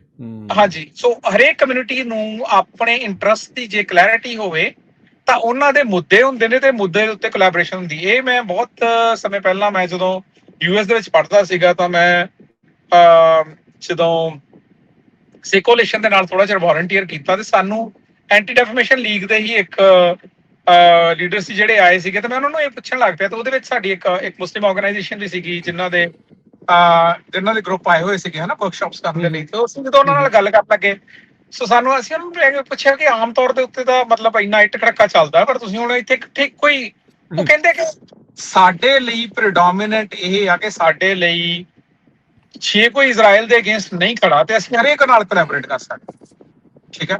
ਸੋ ਕਿਸੇ ਮੇਰੇ ਕਹਿਣ ਦਾ ਮਤਲਬ ਹੈ ਕਿਸੇ ਵੀ ਕਮਿਊਨਿਟੀ ਦੇ ਪਹਿਲੀ ਚੀਜ਼ ਤਾਂ ਇਹ ਹੁੰਦੀ ਹੈ ਕਿ ਤੁਹਾਡੇ ਆਪਣੇ ਮੁਫਾਦ ਕੀ ਨੇ, ਤੁਹਾਡੀਆਂ ਆਪਣੀਆਂ ਪ੍ਰੋਬਲਮਸ ਕੀ ਨੇ, ਤੁਹਾਡੇ ਆਪਣੇ ਮੁੱਦੇ ਕੀ ਨੇ, ਉਹਨਾਂ ਦੀ ਅੰਡਰਸਟੈਂਡਿੰਗ ਚਾਹੀਦੀ ਹੈ। ਤਾਂ ਉਹਦੇ ਤੋਂ ਹਰੇਕ ਜਿਹੜੀ ਅਗਲੀ ਧਿਰ ਆ, ਉਹ ਕੋਈ ਵੀ ਪਰਮਾਨੈਂਟ ਤੁਹਾਡੀ ਓਪੋਜ਼ਿੰਗ ਧਿਰ ਨਹੀਂ ਆ, ਪਰਮਾਨੈਂਟ ਤੁਹਾਡੀ ਫਰੈਂਡਲੀ ਧਿਰ ਨਹੀਂ। ਹਰੇਕ ਧਿਰ ਨੇ ਆਪੋ ਆਪਣੇ ਮੁਫਾਦ ਵੇਖਣੇ ਨੇ। ਤੁਹਾਨੂੰ ਸਮਝ ਇਹ ਆਉਣੀ ਚਾਹੀਦੀ ਹੈ ਕਿਉਂਕਿ ਤੇ ਉਤੋਂ ਵੀ ਪਹਿਲਾਂ ਮੈਨੂੰ ਲੱਗਦਾ ਜਿਹੜੀ ਸਮਝ ਆਉਣੀ ਚਾਹੀਦੀ ਹੈ ਕਿ ਤੁਹਾਡੇ ਸਿਧਾਂਤ ਕੀ ਨੇ, ਹਨਾ ਜੀ। ਸਿਧਾਂਤ ਤੋਂ ਬਿਨਾਂ, ਜਿਵੇਂ ਗੁਰਜਪਾਲ ਸਿੰਘ ਨੇ ਗੱਲ ਕਹੀ ਜੇ ਅਸੀਂ ਐਕਟਿਵਿਜ਼ਮ ਦੇ ਪੁਆਇੰਟ ਆਫ ਵਿਊ ਤੋਂ ਵੇਖੀਏ ਤੇ ਅਸੀਂ ਸਿੱਖਾਂ ਦੇ ਪੁਆਇੰਟ ਆਫ ਵਿਊ ਤੋਂ ਵੇਖੀਏ, ਜਿੰਨੀਆਂ ਗਲਤੀਆਂ ਸਾਡੀ ਕਮਿਊਨਿਟੀ ਨੇ ਉਰੇ ਕੀਤੀਆਂ ਨੇ, ਉਹ ਸਿਧਾਂਤ ਹੀ ਨੇ ਜਿਹੜੇ ਸਾਨੂੰ ਵਾਰ-ਵਾਰ ਬਚਾਈ ਜਾ ਰਹੇ ਨੇ। ਜਿਹੜੀ ਗੱਲ ਆ ਇੱਥੇ, ਜਿਹੜੀਆਂ ਸਾਡੀਆਂ ਅਲਾਇੰਸ ਬਿਲਡਿੰਗ ਆ, ਉਹ ਸਾਡੇ ਸਿਧਾਂਤ ਆਟੋਮੈਟਿਕਲੀ ਬਿਲਡ ਕਰ ਰਹੇ ਨੇ। ਜਦੋਂ ਤੁਸੀਂ ਬਿਨਾਂ ਕਿਸੇ ਤੇਰ ਮੇਰ ਤੋਂ ਜਦੋਂ ਸਿੱਖ ਸਰਵ ਕਰ ਰਹੇ ਨੇ ਸਿੱਖਾਂ ਨੂੰ, ਜਿਹੜੇ ਉਹ ਗੁਰੂ ਨਾਨਕ ਸਾਹਿਬ ਖਾਲਸਾ ਏਡ ਦੀ ਇੰਪਲੀਕੇਸ਼ਨ ਗਲੋਬਲ ਸਾਊਥ ਦੇ ਵਿੱਚ ਅੱਜ ਤੋਂ 50 ਸਾਲਾਂ ਨੂੰ ਜਿਹੜੀ ਦੇਖਣ ਨੂੰ ਮਿਲੂਗੀ, ਹੈਨਾ। ਉਹ ਜਿਹੜੇ ਕੁਐਸਚਨ ਕਰਨ ਵਾਲੇ ਕੌਣ ਨੇ? ਕੁਐਸਚਨ ਕਰਨ ਵਾਲੇ ਮੈਜੋਰਿਟੀ ਆਫ ਬੌਟ ਅਕਾਊਂਟਸ ਨੇ, ਮੈਜੋਰਿਟੀ ਆਫ ਸਪਾਂਸਰਡ ਅਕਾਊਂਟਸ ਨੇ, ਜਿਨ੍ਹਾਂ ਦੀ ਆਪਣੀ, ਜਾਂ ਉਹ ਅਕਾਊਂਟ ਨੇ ਜਿਨ੍ਹਾਂ ਦੀ ਆਪਣੀ ਗਰਾਊਂਡ ਦੇ ਉੱਤੇ ਜ਼ੀਰੋ ਵਰਕ ਹੁੰਦਾ, ਤਾਂ ਉਹ ਚੱਕ ਕੇ ਕੁਐਸਚਨ ਕਰ ਰਹੇ ਨੇ। ਬਈ ਜੇ ਤੁਹਾਨੂੰ ਲੱਗ ਰਿਹਾ ਹੈ ਵੀ ਹਨਾ ਖਾਲਸਾ ਏਡ ਜਿਹੜੀ ਉਹ ਵਾਕਿਆ ਲੰਗਰ ਕਿਉਂ ਛਕਾ ਰਹੀ ਹੈ, ਤਾਂ ਤੁਸੀਂ ਨਾ ਛਕਾਓ, ਠੀਕ ਹੈ ਨਾ। ਤੁਸੀਂ ਆਪ ਦਾ ਤੁਹਾਨੂੰ ਲੱਗਦਾ ਤੁਸੀਂ ਸ਼ੁਰੂ ਕਰ ਦਿਓ ਦੂਜਿਆਂ ਲਈ, ਤੁਸੀਂ ਜਿਹੜੀ ਗੱਲ ਐਫਰਟ ਕਰ ਲਓ। ਸੋ ਮੈਨੂੰ ਲੱਗਦਾ ਵੀ ਇਹ ਜਿਹੜੀਆਂ ਗੈਰ ਸਿਧਾਂਤਕ ਗੱਲਾਂ ਨੇ, ਪਹਿਲੀ ਗੱਲ ਤੇ ਇਹ ਆ, ਤੁਹਾਨੂੰ ਇਹ ਆਇਡੈਂਟੀਫਾਈ ਕਰਨ ਦੀ ਲੋੜ ਆ ਭਾਈ, ਜਿਨ੍ਹਾਂ ਨੂੰ ਤੁਸੀਂ ਸੁਣ ਰਹੇ ਆ ਉਹ ਸਿਧਾਂਤ ਦੇ ਹਿਸਾਬ ਨਾਲ ਚੱਲ ਵੀ ਰਹੇ ਕਿ ਨਹੀਂ, ਤੇ ਸਿਧਾਂਤ ਦੇ ਹਿਸਾਬ ਨਾਲ ਚੱਲ ਰਹੇ ਜਾਂ ਨਹੀਂ, ਇਹ ਤੁਹਾਨੂੰ ਤਾਂ ਹੀ ਪਤਾ ਲੱਗੂਗਾ ਜੇ ਤੁਸੀਂ ਆਪ ਸਿਧਾਂਤ ਦੇ ਵਿੱਚ, ਜਿਵੇਂ ਗੁਰੂ ਸਾਹਿਬ ਨੇ ਕਿਹਾ, ਸਵੇਰੇ ਉੱਠ ਕੇ ਤੁਸੀਂ ਨਿਤਨੇਮ ਚ ਬਹਿੰਦੇ ਆ, ਤੁਸੀਂ ਚੌਂਕੜੀ ਚ ਬਹਿੰਦੇ ਆ, ਤੁਸੀਂ ਗੁਰੂ ਦੇ ਕੋਲੋਂ ਮੱਤ ਸਿੱਖਣ ਜਾਂਦੇ ਆ, ਫਿਰ ਉਹਦੇ ਚੋਂ ਮੈਨੂੰ ਲੱਗਦਾ ਮੱਤ ਆ ਸਕਦੀ ਹੈ। ਬਾਕੀ ਕਿਸੇ ਵੀ ਬਾਬੇ ਕੋਲੇ, ਕਿਸੇ ਵੀ ਲੀਡਰ ਕੋਲੇ, ਕਿਸੇ ਵੀ ਪੋਲੀਟੀਕਲ ਲੀਡਰ ਕੋਲ ਜੇ ਤੁਸੀਂ ਕਹੋਗੇ ਵੀ ਤੁਹਾਨੂੰ ਮੱਤ ਮਿਲੂਗੀ, ਤਾਂ ਫਿਰ ਮੈਨੂੰ ਲੱਗਦਾ ਜਿਹੜੀ ਗੁਰੂ ਨਾਨਕ ਸਾਹਿਬ ਨੇ ਗੱਲ ਕਹੀ ਉਹਦੇ ਅਗੇਂਸਟ ਹੀ ਚੱਲਦਾ ਹੈ। ਕੋਈ ਗਿੱਦੜ ਸਿੰਘ ਹੀ ਨਹੀਂ ਕਿਸੇ ਕੋ ਜੀ। ਆਪਾਂ ਹੁਣ ਗੱਲ ਨੂੰ ਅਗਲੇ ਪਾਸੇ ਨੂੰ ਗੁਰਜਸਪਾਲ ਸਿੰਘ, ਅਰਵਿੰਦਰ ਸਿੰਘ ਜੀ, ਜੇ ਆਪਾਂ ਤੋਰਦੇ ਹਾਂ ਤਾਂ ਅਗਲੀ ਜਿਹੜੀ ਗੁਰਜਸਪਾਲ ਸਿੰਘ ਤੁਸੀਂ ਗੱਲ ਜਿਹੜੀ ਆਖੀ ਸੀ ਟ੍ਰੇਡ ਡੀਲ ਨੂੰ, ਜਿਹੜਾ ਉਹ ਲੈ ਕੇ ਰੀਸੈਂਟਲੀ ਹੁਣ ਕੈਨੇਡਾ ਦੇ ਇਸ ਐਂਗਲ ਤੋਂ ਵੀ ਜਿਹੜਾ ਉਹ ਆਪਾਂ ਦੇਖੀ ਇਕਨੋਮਿਕ ਹਾਲਾਤਾਂ ਨੂੰ ਜਿਹੜਾ ਉਹ ਲੈ ਕੇ, ਕੈਨੇਡਾ ਤੇ ਅਮਰੀਕਾ ਦੀ ਜਿਹੜੀ ਇਹ ਟ੍ਰੇਡ ਡੀਲ ਆ ਉਹਦੇ ਵਿੱਚ 3 ਕੁ ਦਿਨ ਦੀ ਮੌਲਤ ਮਿਲੀ ਸੀ। ਲੱਗ ਇਹੀ ਰਿਹਾ ਵੀ ਹੁਣ ਡੀਲ ਕਾਫੀ ਨਜ਼ਦੀਕ ਆ। ਕਾਰਨੀ ਹੁਣਾਂ ਨੇ ਰੀਸੈਂਟਲੀ ਕਿਹਾ ਸਾਰੇ ਪ੍ਰੀਮੀਅਰਸ ਨੂੰ ਵੀ ਅਮਰੀਕਾ ਦੀ ਸ਼ਰਾਬ ਦੇ ਉੱਤੇ ਜਿਹੜਾ ਤੁਸੀਂ ਬੈਨ ਲਾਇਆ ਵੀ ਸਟੋਰਾਂ ਦੇ ਵਿੱਚ ਆਉਣ ਵੀ ਨਹੀਂ ਦੇਣੀ, ਉਹਦੇ ਤੇ ਮੁੜ ਵਿਚਾਰ ਕਰੋ। ਥੋੜ੍ਹੇ ਦਿਨ ਪਹਿਲਾਂ ਹੀ ਅਮਰੀਕਾ ਤੋਂ ਇਹ ਰਿਪੋਰਟਸ ਆ ਰਹੀਆਂ ਸੀਗਾ ਵੀ ਕੈਨੇਡਾ ਦੇ ਸਟੀਲ ਦੇ ਉੱਤੇ ਤੇ ਐਲੂਮੀਨੀਅਮ ਦੇ ਉੱਤੇ ਜਿਹੜੇ ਟੈਰਿਫਸ ਆ ਤੇ ਆਟੋ ਇੰਡਸਟਰੀ ਦੇ ਉੱਤੇ ਜਿਹੜੇ ਟੈਰਿਫ ਆ ਉਹਨੂੰ ਘਟਾ ਰਹੇ ਆ ਜਾਂ ਅੱਧਾ ਜਿਹੜਾ ਉਹ ਕਰ ਰਹੇ ਆ। ਇਹ ਦੋਨਾਂ ਮੁਲਕਾਂ ਨੂੰ ਪਤਾ, ਦੋਨਾਂ ਦਾ ਇੱਕ ਦੂਜੇ ਤੋਂ ਬਗੈਰ ਸਰਦਾ ਨਹੀਂ, ਪਰ ਲੜਦੇ ਘੁੱਟਦੇ ਰਹਿੰਦੇ ਆ। ਹੈਗੀ ਤਾਂ ਪੋਲਿਟਿਕਸ ਹੀ ਆ ਜੀ, ਜਿਹੜੇ ਅਸਲੀ ਮਸਲੇ ਆ ਉਹਨਾਂ ਤੋਂ ਡਿਸਟਰੈਕਟ ਕਰਕੇ ਰੱਖਣਾ। ਟ੍ਰੇਡ ਡੀਲ ਦੇ ਵਿੱਚ ਜਿਹੜੀ ਇੱਕ ਸਭ ਤੋਂ ਵੱਡੀ ਗੱਲ ਆ ਰਹੀ ਆ ਵੀ ਕੈਨੇਡਾ ਅਮਰੀਕਾ ਨੂੰ ਆਪਣੀ ਜਿਹੜੀ ਡੇਅਰੀ ਹੈਗੀ ਆ, ਜਿਹੜੇ ਫਾਰਮ ਪ੍ਰੋਡਕਟ ਆ ਮੋਸਟਲੀ ਡੇਅਰੀ, ਉਹਦੀਆਂ ਇੰਪੋਰਟ ਕਰਨ ਦੇ ਉੱਤੇ ਰਿਸਟ੍ਰਿਕਸ਼ਨਸ ਲਾਉਂਦਾ, ਠੀਕ ਆ ਨਾ। ਟਰੰਪ ਹੁਣ ਹੀ ਬਾਰ-ਬਾਰ ਇਹ ਗੱਲ ਕਹਿ ਰਿਹਾ ਵੀ ਦੇਖੋ ਕੈਨੇਡਾ ਸਾਡੇ ਨੂੰ ਫੇਅਰ ਨਹੀਂ ਪਲੇ ਕਰਦਾ, ਅਸੀਂ ਆਪਣੀ ਜਿਹੜਾ ਡੇਅਰੀ ਪ੍ਰੋਡਕਟ ਆ ਉਹ ਕੈਨੇਡਾ ਦੇ ਵਿੱਚ ਨਹੀਂ ਵੇਚ ਸਕਦੇ, ਹਨਾ। ਪਰ ਕੈਨੇਡਾ ਨੇ ਅਮਰੀਕਾ ਦਾ ਕੋਟਾ ਰੱਖਿਆ ਹੋਇਆ ਵੀ ਆਹ ਕੋਟਾ ਅਮਰੀਕਾ ਇੰਨੀ ਡੇਅਰੀ ਕੈਨੇਡਾ ਦੇ ਵਿੱਚ ਆ ਸਕਦੀ ਹੈ, ਇਸ ਤੋਂ ਵੱਧ ਹੈ ਜਿਹੜੀ ਉਹਦੇ ਉੱਤੇ ਟੈਰਿਫ ਲੱਗੂਗਾ। ਅਮਰੀਕਾ ਨੇ ਅੱਜ ਤੱਕ ਕਦੇ ਉਹ ਕੋਟਾ ਮੀਟ ਨਹੀਂ ਕੀਤਾ, ਠੀਕ ਹੈ ਨਾ। ਤੇ ਉਹ ਇੱਕ ਬੇਸਿਕਲੀ ਹੁੰਦਾ ਨਾ ਵੀ ਖੋਲਣ ਨੂੰ ਕਹਿ ਰਹੇ ਆ ਵੀ ਮਾਰਕੀਟ ਖੋਲੋ ਤੁਸੀਂ ਆਪਣੀ ਡੇਅਰੀ ਵਾਲੀ, ਹਨਾ, ਵੀ ਉਹ ਡਿਸਟਰੈਕਟ ਕਰਨ ਦੀਆਂ ਜਿਹੜੀਆਂ ਗੱਲਾਂ ਹੁੰਦੀਆਂ ਨੇ। ਪਰ ਜਿਹੜੀ ਟ੍ਰੇਡ ਡੀਲ ਦੀ ਗੱਲ ਹੈ, ਉਹ ਜਿਹੜੀਆਂ ਅੱਜ ਦੀਆਂ ਅਪਡੇਟਸ ਇਹ ਹੈ ਵੀ ਆਲਮੋਸਟ ਜਿਹੜੇ ਕੈਨੇਡਾ ਦੇ ਅੰਬੈਸਡਰ ਹੈਗੇ ਆ, ਕੈਨੇਡਾ ਦੇ ਜਿਹੜੇ ਨੈਗੋਸ਼ੀਏਸ਼ਨ ਕਰ ਰਹੇ ਆ ਲਿਬਲਾਂਕ US ਦੇ ਵਿੱਚ ਅਮਰੀਕਾ ਦੇ ਨਾਲ, ਉਹਨਾਂ ਨੇ ਕਿਹਾ ਵੀ ਟ੍ਰੇਡ ਡੀਲ ਬਹੁਤ ਨੇੜੇ ਹੈ। ਟਰੰਪ ਦਾ ਵੀ ਮੈਸੇਜ ਆਇਆ ਵੀ ਉਹਨਾਂ ਟਰੁਥ ਸੋਸ਼ਲ ਦੇ ਉੱਤੇ ਵੀ ਹਾਂ ਅਸੀਂ ਟ੍ਰੇਡ ਡੀਲ ਤੋਂ ਬਹੁਤ ਨੇੜੇ ਆ, ਵੀ ਹੋ ਸਕਦਾ ਅਸੀਂ ਜਿਹੜੀ ਪਾਈਪਲਾਈਨ ਹੈਗੀ ਆ ਉਹਨੂੰ ਵੀ ਅਸੀਂ ਦੁਬਾਰਾ ਜਿਉਂਦਾ ਜਾਗਦਾ ਕਰ ਲਈਏ, ਹਨਾ। ਤੁਸੀਂ ਜਿਹੜੀ ਕਾਰਨੀ ਵਾਲੀ ਗੱਲ ਤੁਸੀਂ ਦੱਸੀ ਦਿੱਤੀ ਵੀ ਉਹਨਾਂ ਨੇ ਕਿਹਾ ਆਪਣੇ ਪ੍ਰੀਮੀਅਰਸ ਨੂੰ ਵੀ ਜਿਹੜੀ ਅਮਰੀਕਾ ਦੀ ਸ਼ਰਾਬ ਆ ਉਹ ਦੁਬਾਰਾ ਸ਼ੈਲਫਾਂ ਦੇ ਉੱਤੇ ਰੱਖੀ ਜਾਵੇ। ਉਹਦੇ ਅੱਡ-ਅੱਡ ਬਿਆਨ ਵੀ ਆ ਰਹੇ ਆ। ਜਿਹੜੀ ਕੰਜ਼ਰਵੇਟਿਵ ਪਾਰਟੀ ਦੇ ਇਸ ਵੇਲੇ ਵਿਰੋਧੀ ਧਿਰ ਦੇ ਹੈਗੇ ਆ ਐਂਡਰੂ ਸ਼ੀਅਰ, ਉਹ ਕਹਿ ਰਹੇ ਆ, ਉਹਨਾਂ ਨੇ ਹਜੇ ਟ੍ਰੇਡ ਡੀਲ ਦੀਆਂ ਡਿਟੇਲਸ ਨਹੀਂ ਵਾਪਸ ਆਈਆਂ। ਉਹ ਕਹਿੰਦੇ ਵੀ ਕੈਨੇਡਾ ਤਾਂ ਹਾਰ ਗਿਆ, ਟ੍ਰੇਡ ਡੀਲ ਹਾਰ ਗਿਆ। ਜੇ ਪਤਾ ਨਹੀਂ ਆ ਵੀ ਉਹ ਬੇਸਿਕਲੀ ਹੁੰਦਾ ਨੀਗਾ ਵੀ ਆਪੋਜੀਸ਼ਨ ਪਾਰਟੀ ਨੇ ਕਹਿਣਾ ਹੁੰਦਾ ਵੀ ਨਹੀਂ ਯਾਰ ਇਹ ਗੱਲ ਸਿਰੇ ਨਹੀਂ ਚੜੀ। ਜਿਹੜੇ ਮੈਨੀਟੋਬਾ ਦੇ ਪ੍ਰੀਮੀਅਰ ਹੈ ਬੌਬ ਕਿਨਿਊ, ਉਹ ਕਹਿੰਦੇ ਵੀ ਯਾਰ ਮੈਨੂੰ ਜੋ ਵੀ ਚੱਲ ਰਿਹਾ ਇਹ ਜਿਹੜੀਆਂ ਗੱਲਾਂ ਬਾਤਾਂ ਵੀ ਸ਼ਰਾਬ ਅਮਰੀਕਾ ਦੀ ਅਸੀਂ ਇੱਥੇ ਵੇਚੀਏ ਜਾਂ ਈਵਨ ਜਿਹੜੀ ਪਾਈਪਲਾਈਨ ਅਲਾਓ ਕਰੀਏ ਜਾਂ ਪ੍ਰੈਜ਼ੀਡੈਂਟ ਟਰੰਪ ਦੇ ਅੱਗੇ ਅਸੀਂ ਝੁਕ ਜਾਈਏ, ਵੀ ਮੈਂ ਪਰਸਨਲੀ ਉਸ ਗੱਲ ਨਾਲ ਸਹਿਮਤ ਨਹੀਂ ਹੈ। ਪਰ ਕਿਉਂਕਿ ਅਸੀਂ ਟੀਮ ਕੈਨੇਡਾ ਹੈ ਤੇ ਸਾਰੇ ਕੈਨੇਡਾ ਦਾ ਭਲਾ ਇਸ ਗੱਲ ਦੇ ਵਿੱਚ ਹੈ ਵੀ ਅਸੀਂ ਅਮਰੀਕਾ ਨਾਲ ਰਲ ਕੇ ਚੱਲੀਏ, ਡੀਲ ਪ੍ਰੋਪਰ ਬਣਾਈਏ, ਵੀ ਤਾਂ ਕਰਕੇ ਮੈਂ ਇਸ ਗੱਲ ਨੂੰ ਮੰਨ ਲੈਣਾ। ਹਜੇ ਜਿਹੜੀ ਪੂਰੀ ਡੀਟੇਲ ਹੈ ਉਹ ਜਦੋਂ ਡੀਲ ਫਾਈਨਲ ਆਊਗੀ ਉਸ ਤੋਂ ਬਾਅਦ ਹੀ ਪਤਾ ਲੱਗਣੀ ਹੈ। ਪਰ ਮੈਂ ਉਦੋਂ ਤੱਕ, ਰਾਜ ਕਰਨਵੀਰ ਸਿੰਘ, ਆਪਾਂ ਨੂੰ ਇਹ ਸ਼ੋਅ ਕਰਦੇ ਨੂੰ ਲਗਭਗ 1.5 ਸਾਲ ਹੋ ਗਿਆ। ਪਿਛਲੇ, ਜਿਵੇਂ ਨਾ ਇਰਾਨ ਦੀ ਵਾਰ ਨਹੀਂ ਹੈਗੀ ਵੀ ਇੱਕ ਚੱਲਦਾ ਨਾ ਵੀ ਅਮਰੀਕਾ ਨੇ ਇਰਾਨ ਦੀ ਵਾਰ 50 ਵਾਰੀ ਜਿੱਤ ਲਈ, ਸੋ ਯੂਐਸ ਕੈਨੇਡਾ ਦੀ ਵੀ ਡੀਲ ਇੰਨੀ ਕਰੀ ਤਾਂ ਹੋ ਹੀ ਗਈ ਹੈ ਨਾ, ਵੀ ਉਹ ਹਰ ਤੀਜੇ ਕੁ ਮਹੀਨੇ ਲੱਗਦਾ ਵੀ ਬਸ ਡੀਲ ਨੇੜੇ ਪਹੁੰਚ ਗਈ, ਬਸ ਹੁਣ ਸਾਈਨ ਹੋ ਜਾਣਾ ਹੈ ਨਾ। ਉਹ ਥੋੜੇ ਜਿਹੇ ਸਟਾਕ ਅਪਸੈਟ ਹੁੰਦੇ ਆ, ਥੋੜੀਆਂ ਜਿਹੀਆਂ ਟਰੱਕਿੰਗ ਕੰਪਨੀਆਂ ਨੂੰ ਮਾੜੀ ਮੋਟੀ ਰਾਹਤ ਜੀ ਮਿਲਦੀ ਹੈ, ਉਸ ਤੋਂ ਬਾਅਦ ਉਹ ਫੇਰ ਰੌਲਾ ਪੈ ਜਾਂਦਾ ਕੋਈ ਨਾ ਕੋਈ। ਵੀ ਇਹ ਜਿਹੜੀ ਇਹਦੀ ਲੌਂਗ ਗੇਮ ਤਾਂ ਮੈਨੂੰ ਸਮਝ ਨਹੀਂ ਆ ਰਹੀ ਵੀ ਐਕਚੁਅਲ ਦੇ ਵਿੱਚ ਉਹ ਡੀਲ ਕਰਨਾ ਵੀ ਚਾਹੁੰਦੇ ਆ ਜਾਂ ਬੇਸਿਕਲੀ ਉਹ ਸਿਰਫ ਟਾਈਮ ਟਪਾ ਰਹੇ ਆ, ਵੀ ਉਹ ਕਰ ਕੀ ਰਹੇ ਆ, ਹਨਾ। ਵੀ ਇੱਕ ਡਿਸਟਰੈਕਸ਼ਨ ਮੈਕੈਨਿਜ਼ਮ ਵੀ ਹੁੰਦਾ। ਮੇਰੇ ਖਿਆਲ ਨਾਲ ਰਵਿੰਦਰ ਭਾਜੀ ਸ਼ਾਇਦ ਇਹਦੇ ਤੇ ਜ਼ਿਆਦਾ ਇਨਪੁਟ ਦੇ ਸਕਣ ਵੀ ਚੱਲ ਕੀ ਰਿਹਾ। ਮੈਨੂੰ ਜਿਹੜਾ ਲੱਗਦਾ ਕਿ we are in the middle of, ਜੇ ਅਸੀਂ 100 ਸਾਲ ਦਾ ਆਰਕ ਵੇਖਣਾ ਹੋਵੇ ਤੇ ਉਹਦੇ ਮਿਡਲ ਪ੍ਰੋਸੈਸ ਦੇ ਵਿੱਚ, ਠੀਕ ਹੈ ਜੀ। ਦੇਖੋ, ਜਿਹੜੀ ਮੋਟੀ ਗੱਲ ਇਹ ਆ ਕਿ ਜਿਹੜੇ ਯੂਐਸ ਐਂਡ ਫਿਰ ਟੈਕਨੋ ਫਿਊਡਲਿਜ਼ਮ ਦੀ ਗੱਲ ਆ ਜੂਗੀ, ਉਹਦੇ ਵਿੱਚ ਜਿਹੜੇ ਯੂਐਸ ਬਿਗ ਮਨੀ ਆ ਤੇ ਯੂਐਸ ਓਲੀਗਾਰਕ ਆ, ਉਹਨਾਂ ਦਾ ਜਿਹੜਾ ਵੱਡਾ, ਹੁਣ ਤੁਸੀਂ ਇਹ ਵੇਖੋ ਕਿ 70s 80s 90s 2000s America ਇੱਕ ਹਿਸਾਬ ਦੇ ਨਾਲ ਇਹਨਾਂ ਨੇ ਵਰਲਡ ਮਾਰਕੀਟਸ ਦਾ ਐਕਸੈਸ ਇਹਨਾਂ ਕੋਲ ਸੀਗਾ, ਮਾਰਕੀਟਸ ਦੇ ਲੀਡਰਸ ਸੀਗੇ, ਉਹਦੇ ਕਰਕੇ ਜਿਹੜੀ ਵੈਲਥ ਜਨਰੇਸ਼ਨ ਯੂਐਸ ਦੇ ਵਿੱਚ ਹੋਈ ਉਹ ਕਾਫੀ ਹੱਦ ਤੱਕ ਹੋਈ। ਜਿਵੇਂ ਉਸ ਤੋਂ ਪਹਿਲਾਂ 47 ਤੋਂ ਪਹਿਲਾਂ ਤੁਸੀਂ ਬ੍ਰਿਟਿਸ਼ ਦਾ ਇਹ ਮੰਨ ਸਕਦੇ ਹੋ। ਪਰ ਹੁਣ ਜੋ ਮਰਜ਼ੀ ਆਊਟਕਮ ਹੋ ਜਾਣ ਕਰੰਟ ਵਾਰ ਦੇ, ਪਰ ਇੱਕ ਚੀਜ਼ ਤਾਂ ਹੈਗੀ ਆ ਕਿ ਜਿਹਦੇ ਵਿੱਚ ਅਸੀਂ ਜਿਹੜੇ ਵਰਲਡ ਨੂੰ ਅਸੀਂ ਹੈਡ ਕਰ ਰਹੇ ਹਾਂ ਮਲਟੀਪੋਲਰ ਵਰਲਡ ਆ। ਦੈਟ ਮੀਨਸ ਜਿਹੜੀ ਯੂਐਸ ਪੋਲਿਟਿਕਸ ਆ ਉਹਦੇ ਵਿੱਚ ਵੀ ਬਾਰ-ਬਾਰ ਇਹ ਕਨਵਰਸੇਸ਼ਨ ਆ ਰਹੀ ਆ ਕਿ they want to control the western hemisphere. ਹੁਣ ਜਿਹੜੀ ਗ੍ਰੀਨਲੈਂਡ ਦੀ ਵੀ ਨੂੰ ਐਕਵਾਇਰ ਕਰਨ ਦਾ ਜਿਹੜਾ ਆਈਡੀਆ ਸੀਗਾ ਉਹ ਇਹੀ ਸੀਗਾ ਕਿ ਵੈਸਟਰਨ ਹੈਮੀਸਫੇਅਰ ਨੂੰ ਇਹ, ਜੇ ਕੈਨੇਡਾ ਤੇ ਯੂਐਸ ਦਾ ਕੰਪੇਅਰ ਕਰੀਏ, ਦੋਵੇਂ ਮਤਲਬ ਕੈਨੇਡਾ ਯੂਐਸ ਦੇ ਵਿੱਚ, ਯੂਐਸ ਦੇ ਲਈ ਮੈਨੂੰ ਲੱਗਦਾ ਵੀ ਬ੍ਰਿਟਿਸ਼ ਜਿਹੜੀ ਆਪਣੀਆਂ ਬ੍ਰਿਟਿਸ਼ ਤੇ ਯੂਐਸ ਵਾਰ ਹੋਈਆਂ ਸੀ ਜਦ ਤੋਂ ਬਾਅਦ ਕੈਨੇਡੀਅਨ ਇੰਡੀਪੈਂਡੈਂਸ ਦਾ ਆਈਡੀਆ ਸੀਗਾ, ਉਹਦੇ ਵਿੱਚ ਉਸ ਟਾਈਮ ਦੇ ਉੱਤੇ ਜੇ ਅਸੀਂ ਵੇਖੀਏ ਕੈਨੇਡਾ ਇੰਨਾ ਅਟਰੈਕਟਿਵ ਐਜ਼ ਅ ਰੀਸੋਰਸ ਮੁਲਕ ਸ਼ਾਇਦ ਨਾ ਹੋਵੇ, ਜਿਹਦੇ ਬਾਰੇ ਅਸੀਂ ਪਹਿਲਾਂ ਵੀ ਇੱਕ ਵਾਰੀ ਗੱਲ ਕੀਤੀ ਆ। ਪਰ ਮੈਨੂੰ ਲੱਗਦਾ ਕਿ ਹੁਣ ਜੇ ਅਸੀਂ ਹਿਸਾਬ ਲਾਈਏ ਤਾਂ ਹੁਣ ਇੱਕ ਹਿਸਾਬ ਦੇ ਨਾਲ ਜੋ ਕੈਨੇਡਾ ਹੈਗਾ ਆ, both in terms of natural resources, both in terms of 10% of the population of the US, ਉਹ ਜਿੱਦਾਂ ਤੁਸੀਂ ਜਿਵੇਂ ਕਹਿ ਸਕਦੇ ਆ ਕਿ ਬਿੱਲੀਆਂ ਦੇ ਸਰਾਣੇ ਦਹੀਂ ਜੰਮਣ ਡਿਆ ਇਸ ਟਾਈਮ। ਸੋ ਜਿਉਂ ਹੁਣ ਗਲੋਬਲ ਵਾਰਮਿੰਗ ਵੱਧ ਰਹੀ ਆ, ਗਲੋਬਲ ਵਾਰਮਿੰਗ ਦੇ ਨਾਲ ਬਹੁਤ ਜ਼ਿਆਦਾ ਜਿਹੜਾ ਨਾਰਥ ਆ ਉਹ ਥਾ ਹੋ ਰਿਹਾ। ਨਾਰਥ ਥਾ ਹੋਣ ਦੇ ਨਾਲ ਰਿਸੋਰਸ ਹੋਰ ਜ਼ਿਆਦਾ ਖੁੱਲ ਰਹੇ ਆ, ਆਰਟਿਕ ਸੀ ਰੂਟਸ ਜਿਹੜੇ ਆ ਖੁੱਲ ਰਹੇ ਆ। ਸੋ ਮੈਨੂੰ ਇਹ ਲੱਗਦਾ ਹੈ ਕਿ ਜੇ ਤੁਸੀਂ ਲੌਂਗ ਆਰਕ ਤੇ ਵੇਖਣਾ ਹੋਵੇ ਤਾਂ ਇਹ ਜਿਹਨੂੰ ਤੁਸੀਂ ਕਹਿ ਸਕਦੇ ਆ ਕਿ ਇਹ ਅਨਬੰਡਲਿੰਗ ਹੋ ਰਹੀ ਆ ਟੂ ਸੈਪਰੇਟ ਕੰਟਰੀਜ਼। ਇਹ ਆਰਕ ਟੂ ਵੇਅਰ ਕਿੱਧਰ ਨੂੰ ਜਾ ਰਹੀ ਹੈ? ਆਰਕ ਟੂ ਮੈਨੂੰ ਲੱਗਦਾ ਕਿ ਜਿਹੜੀ ਇੱਕ ਹਾਈਪੋਥੇਸਿਸ ਤਾਂ ਇਹ ਕਿਹਾ ਜਾਊਗਾ ਕਿ ਜਿਹੜੀ ਟਰੰਪ ਜਿਹੜੀ ਗੱਲ ਕਹਿ ਰਿਹਾ, ਉਹ ਟਰੰਪ ਕੱਲਾ ਆਪਾਂ ਨੂੰ ਵੇਖਣ ਨੂੰ ਸ਼ਾਇਦ ਇਹ ਲੱਗਦਾ ਕਿ ਉਹ ਇੱਕ ਵਾਰੀ ਉਹ ਬੜੀ ਇੱਕ